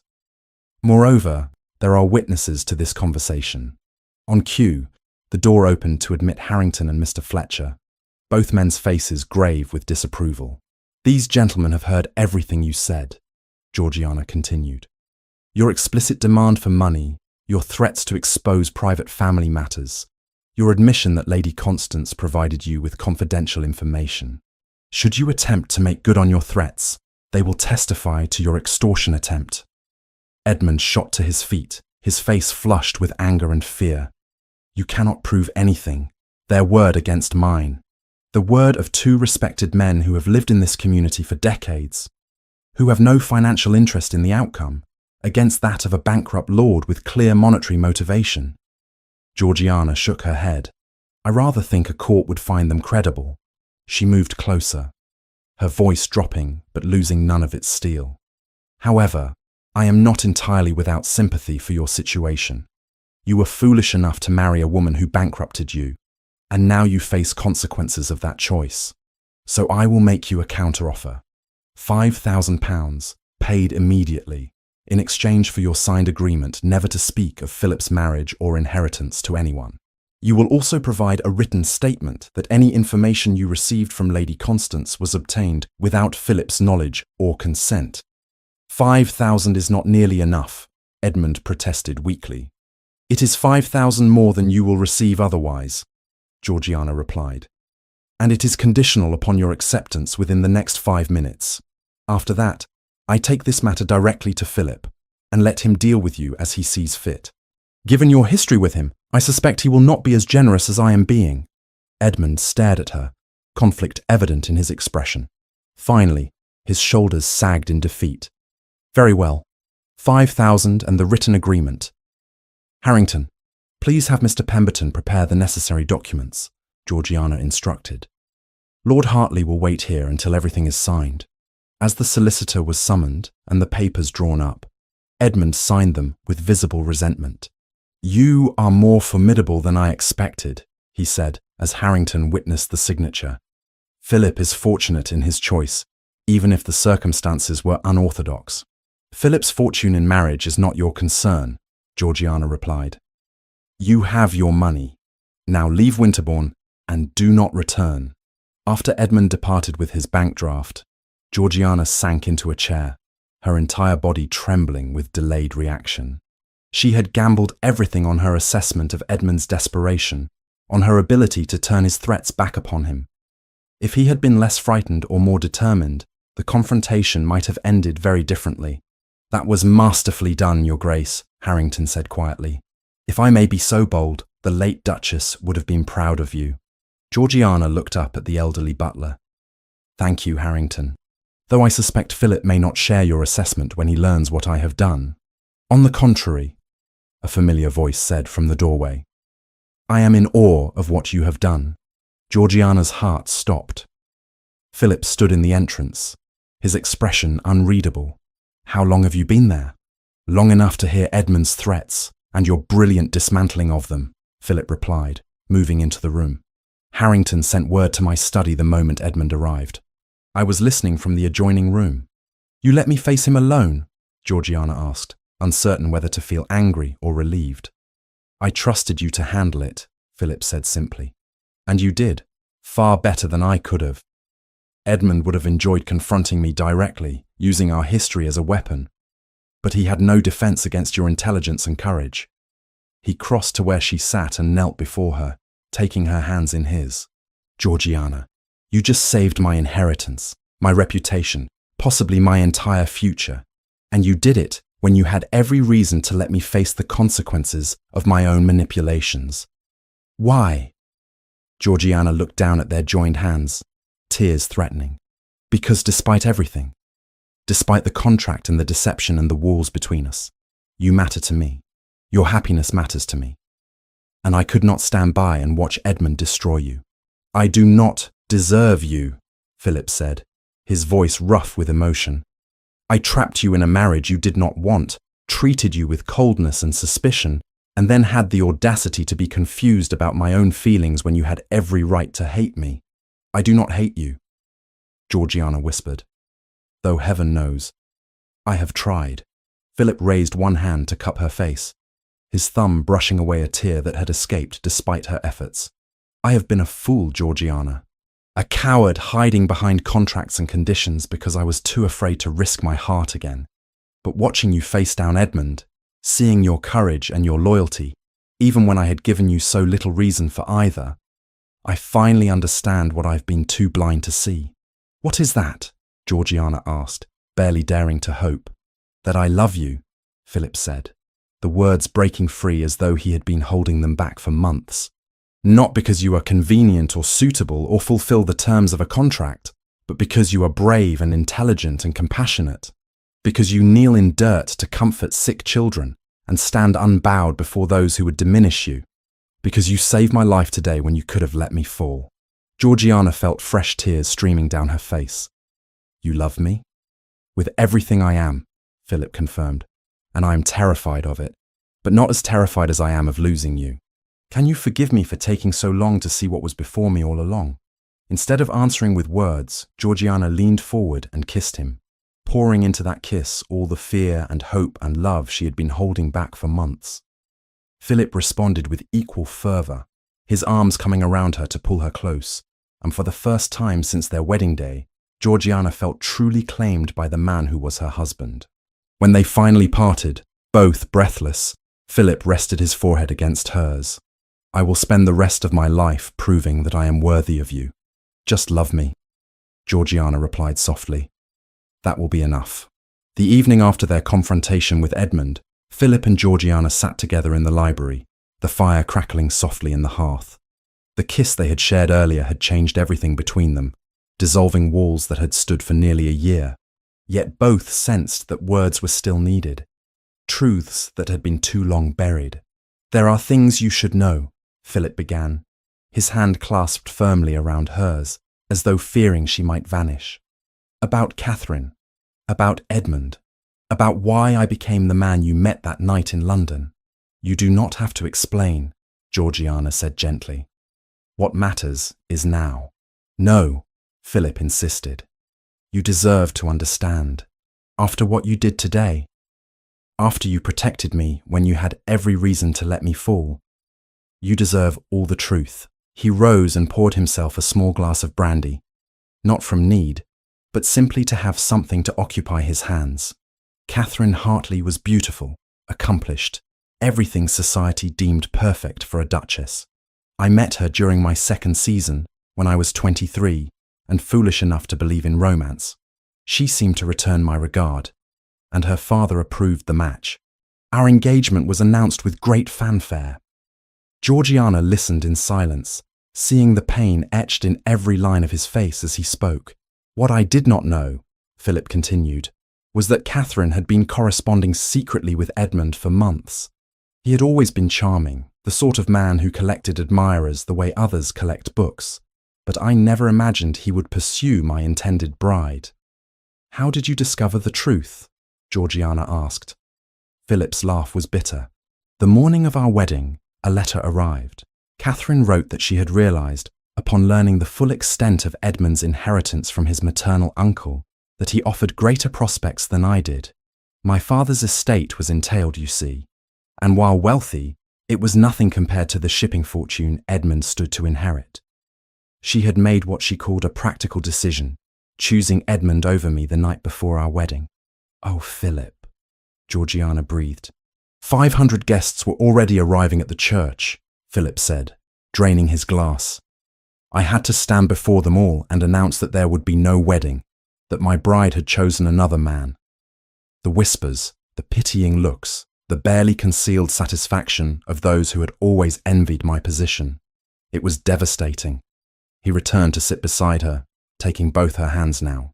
But worse than the public humiliation was the private realization that Catherine had never loved me at all. She had assessed me as one might assess a horse at auction, found me wanting compared to Edmund's superior prospects, and discarded me accordingly. Every word of affection, every tender moment had been calculated deception. Not every person is capable of such cruelty, Georgiana said, echoing her earlier words from months ago. I know that now, Philip replied, but at the time, the betrayal destroyed something in me. I withdrew from society for nearly a year, refusing all invitations, all attempts at connection. When I finally emerged, I had built walls so high that nothing could reach me. I vowed never to be vulnerable again, never to place my heart in another's keeping. And then your mothers will force you to marry, Georgiana said, understanding more now. Philip nodded. 5 years after Catherine's betrayal, my mother's death revealed the stipulation in her will. Marriage before my 33rd birthday, or lose her entire fortune. At first, I raged against it, saw it as another betrayal, but then I realized it offered an opportunity. To control the situation, Georgiana guessed. To marry on your terms rather than risk emotional entanglement. Precisely, Philip confirmed. I spent months researching potential candidates, women who would accept a business arrangement without expecting love. When I learned of your family's difficulties, of your sister's predicament, you seemed ideal. Desperate enough to accept, intelligent enough to fulfill the role convincingly, but with no leverage to demand more than I was willing to give. That is why there was no exit clause, Georgiana said. You needed to ensure I could not leave you as Catherine did. Yes, Philip admitted, shame colouring his voice. I told myself it was practical, that I was simply protecting my interests, but the truth was darker. I was terrified of being abandoned again, so I created a situation where abandonment was legally impossible. It was manipulative and wrong, and I have no excuse beyond my own cowardice. Georgiana was silent for a long moment, absorbing this confession. Then she said quietly, I have my own truths to share. Philip looked at her, surprise evident in his expression. I have spent my entire life feeling inadequate, Georgiana continued. Too plain to attract suitors, too poor to be desirable, too old to be considered marriageable. My younger sisters were always the pretty ones, the charming ones, the ones worthy of attention. I was simply Georgiana, useful for managing the household, convenient for running errands, but never the daughter anyone actually chose. That cannot be true, Philip protested. Your father clearly values you. He values what I can do for him, Georgiana corrected gently. As you initially valued what I could do for you. When you proposed that night in London, I knew it was a transaction. Part of me was grateful because at least someone found me useful enough to marry, even if the reasons had nothing to do with any worth I possessed as a person. Philip's grip on her hands tightened. I was a fool not to see your worth immediately. You saw what you needed to see, Georgiana replied, a solution to your problem. But Philip, over these months, as you gradually let me closer, I began to hope for something I had thought impossible. I began to fall in love with you, and it terrified me because I knew our arrangement was never meant to include such feelings. Georgiana, Philip said, his voice rough with emotion. Let me finish, she insisted. When your birthday approached and you became distant again, I thought perhaps you regretted allowing me close, that you were preparing to push me away permanently. The pain of that possibility was worse than anything I had experienced, because for a brief time I had glimpsed what it might be like to be truly valued by someone I had come to love. Philip pulled her into his arms, holding her tightly. I was not pushing you away because I regretted our growing closeness. I was terrified by it.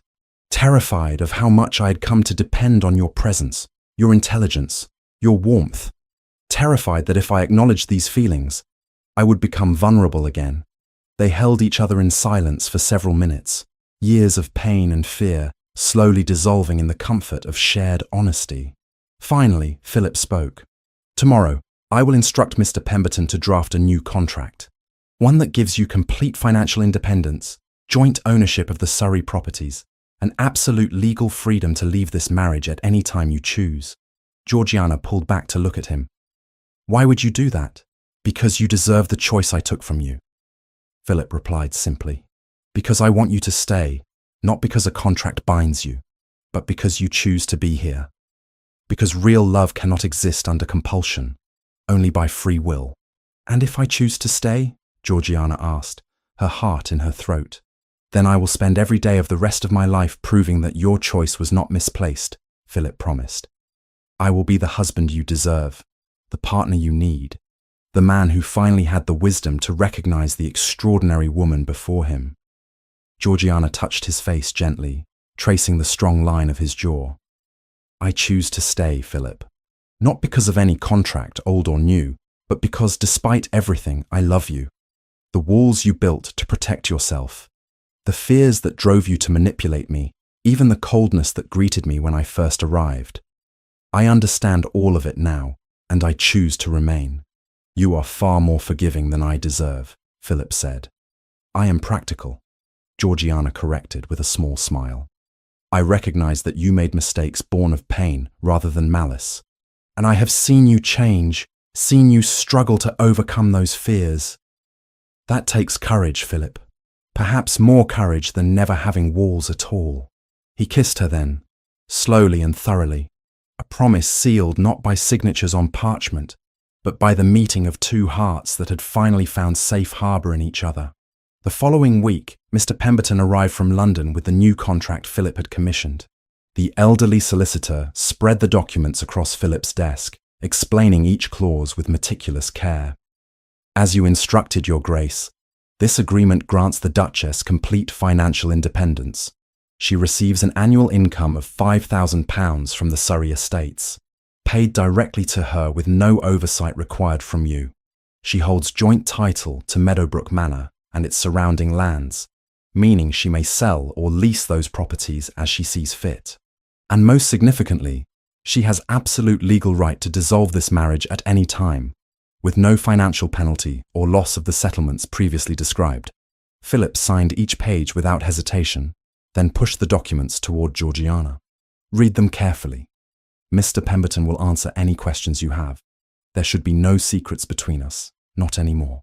Georgiana reviewed the contract thoroughly, Mr. Pemberton patiently clarifying various legal terms. When she reached the final page, she looked up at Philip. This is extraordinarily generous. You're essentially giving me freedom to leave you and take a substantial portion of your wealth with me.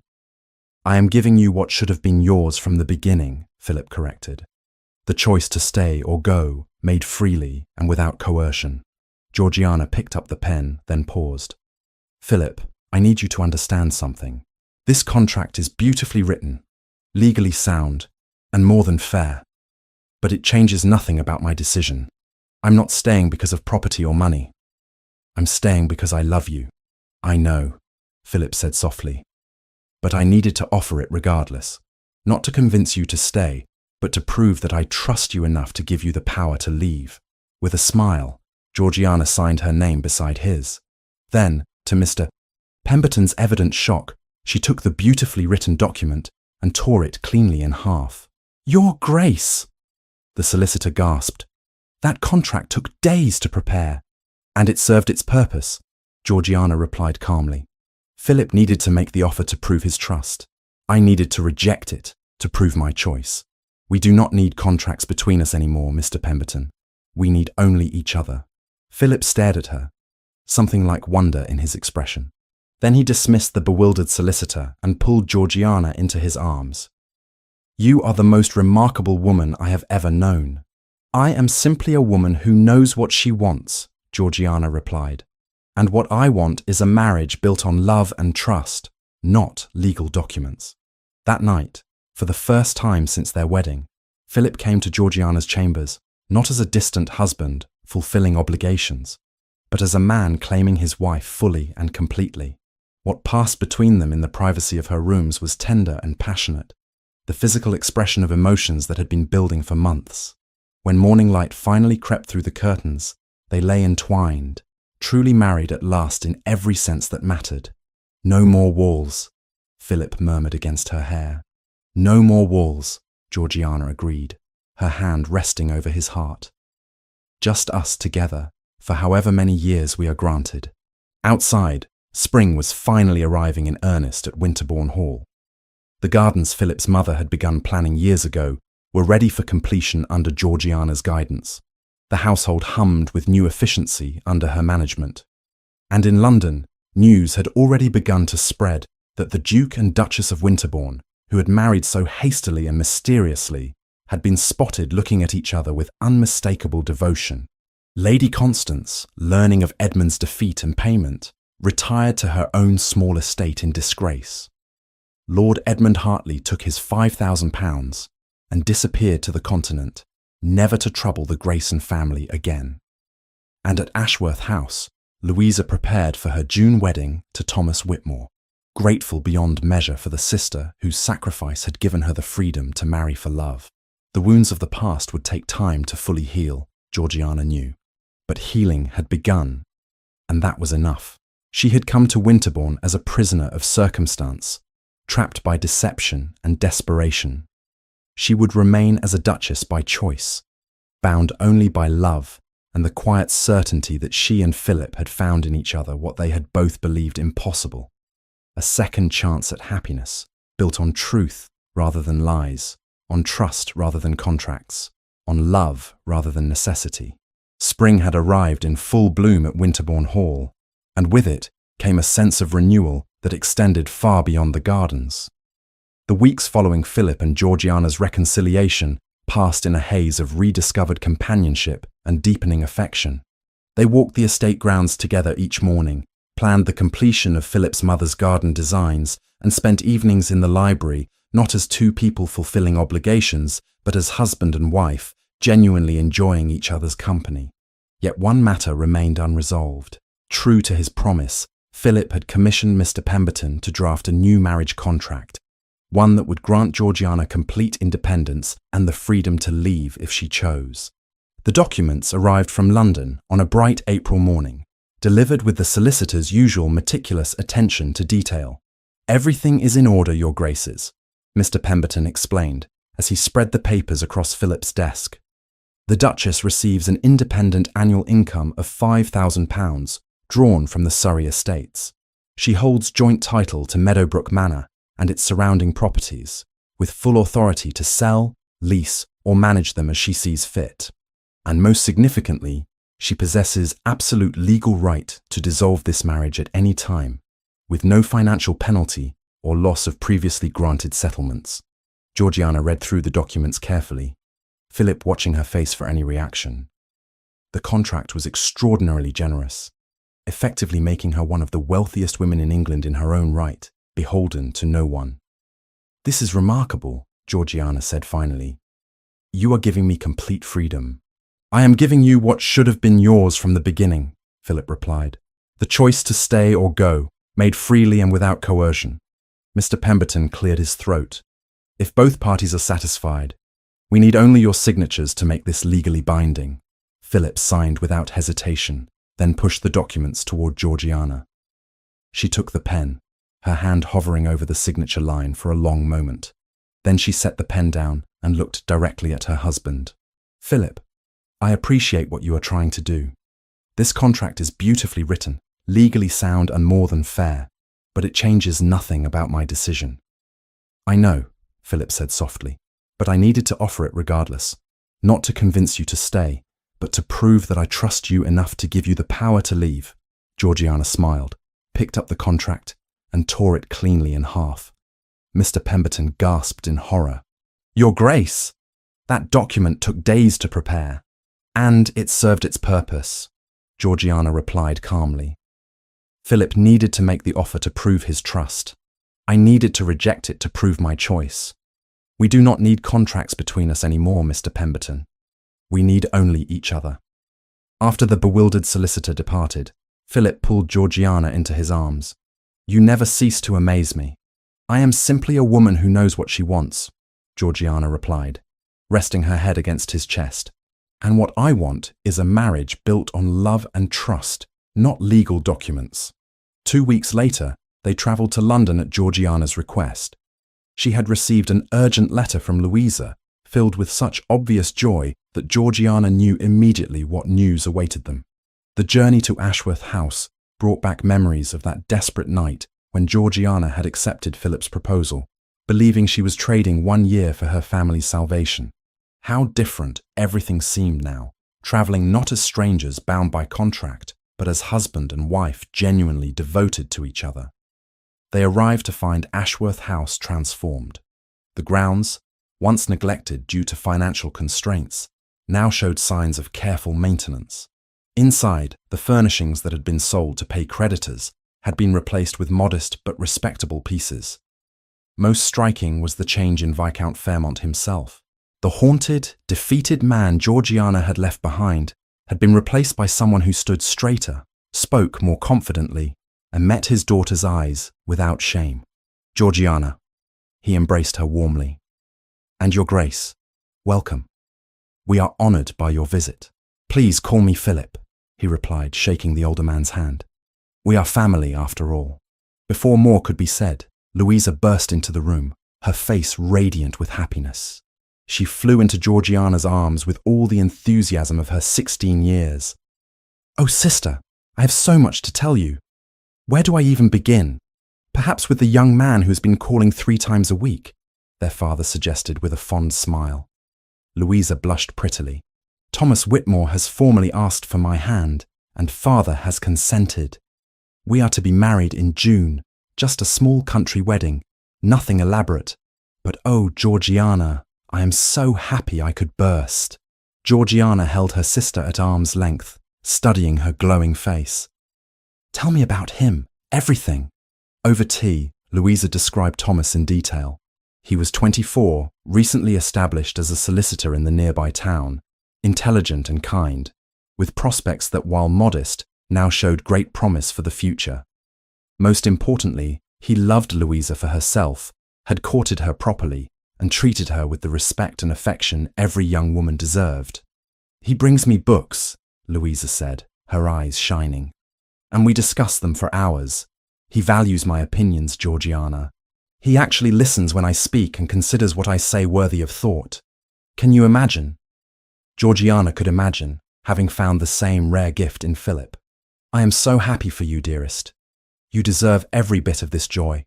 Later, when the sisters had a moment alone, Louisa took Georgiana's hands earnestly. I know what you sacrificed for me. That night when you married the Duke, you believed you were trading your entire future so that I could be free. I will never forget that, sister. Never! You would have done the same for me, Georgiana replied, squeezing her hands. Perhaps, Louisa agreed. But I would not have done it with such grace, and I certainly would not have managed to make the Duke fall desperately in love with me in the process. Georgiana blinked in surprise. How did you know? The way he looks at you, Louisa said simply. As though you are the sun and he has been living in darkness all his life. That is not the gaze of a man fulfilling contractual obligations, sister.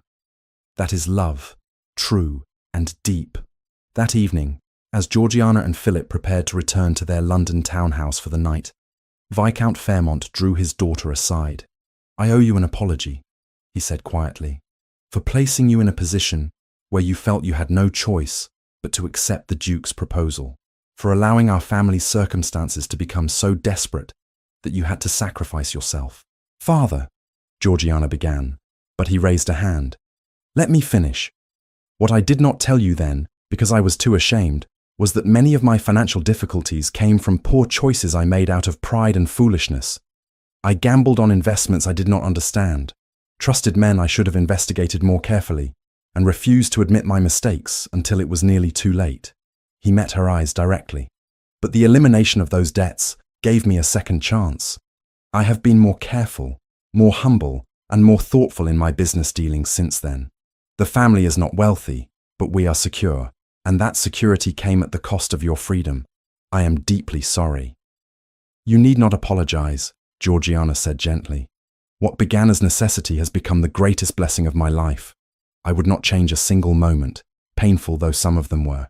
The Viscount embraced his eldest daughter, perhaps truly seeing her worth for the first time. The Duke is fortunate in his choice of wife. I am equally fortunate in my husband, Georgiana replied. The journey back to Winterbourne Hall took them through the Surrey countryside, where Meadowbrook Manor stood among rolling hills and ancient oak trees. Though the property now belonged jointly to both of them according to estate records, Georgiana had never actually visited it. Would you like to stop? Philip asked as they approached. It is yours as much as mine. You should see it.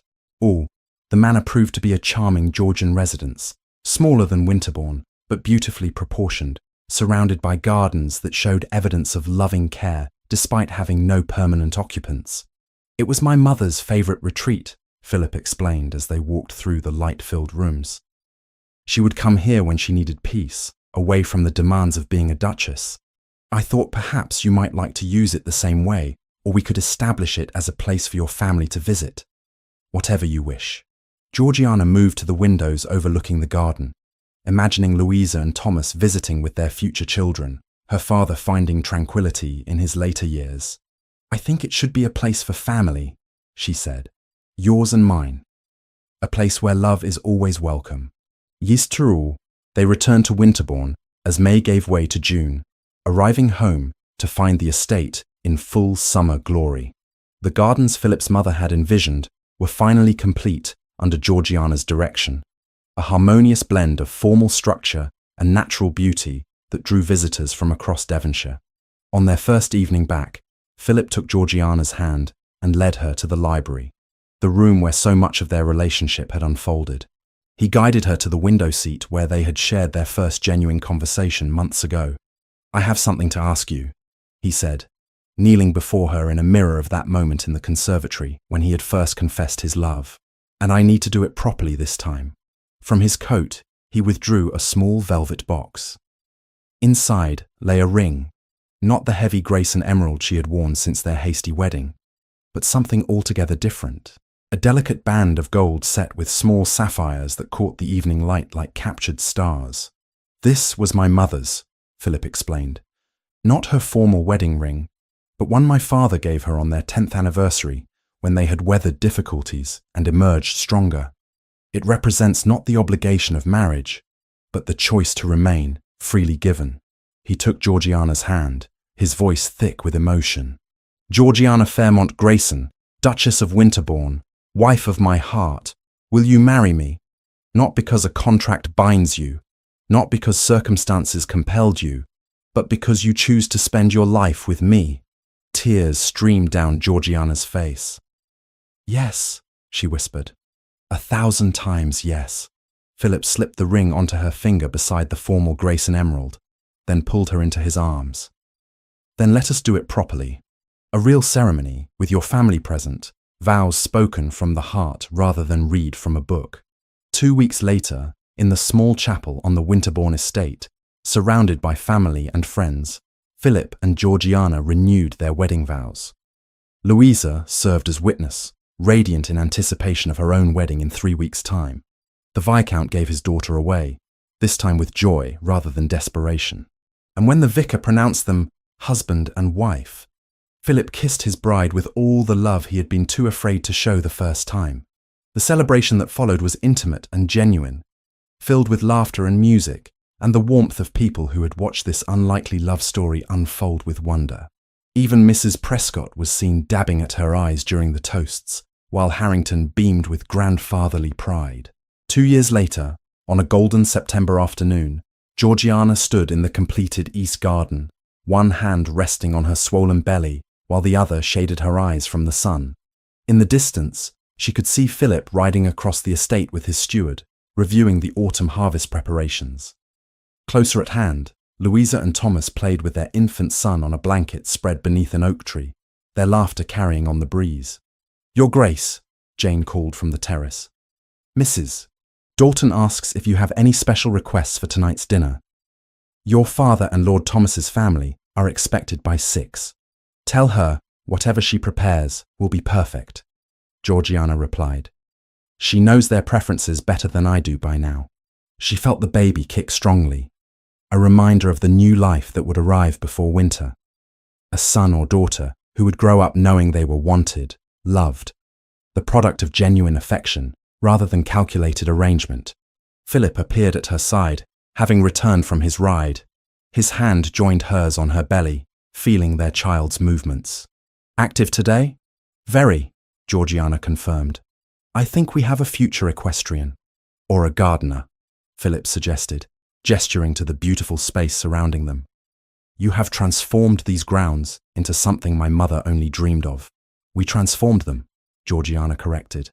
"Together." Philip pulled her close, careful of her condition. "I love you, Georgiana, more than I ever thought possible to love anyone." "And I love you," she replied, resting her head against his shoulder.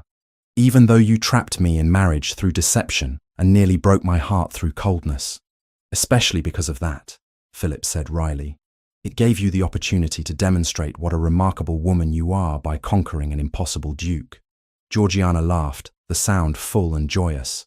"You were never impossible, just wounded and afraid." "As was I." They stood together in the garden, watching their family gather, feeling the life growing between them, and marveling at how something that began with contracts and desperation had transformed into the deepest love either had known. The contract that had bound them was long destroyed, torn apart by Georgiana's own hands, but the bond that replaced it was far stronger than any legal document could ever be. It was built on trust, earned through difficulty, on love proved through action, on commitment freely chosen rather than legally compelled. As evening fell over Winterbourne Hall and family gathered for dinner, Georgiana looked around the table at the faces of those she loved. Her father, finally at peace. Louisa and Thomas, building their own life together. Philip, her husband in every sense that truly mattered. And soon, their child, who would complete the circle. She had come to Winterbourne believing she was trading 1 year for her family's salvation. Instead, she had found her own salvation, discovered that love could bloom even in the most unlikely circumstances, and learned that sometimes the greatest happiness comes from choices we never planned to make. The Duchess of Winterbourne had been born from desperation and deception, but the woman Georgiana had become, the wife Philip had learned to love, the family they had built together, all of that was real and true and infinitely more valuable than any inheritance or title. And that, Georgiana thought as Philip's hand found hers beneath the table, was the only contract that truly mattered. Not the one written on paper and signed in haste, but the one written on their hearts and renewed with every passing day. A promise to choose each other, not once in a moment of necessity, but continuously, freely, forever.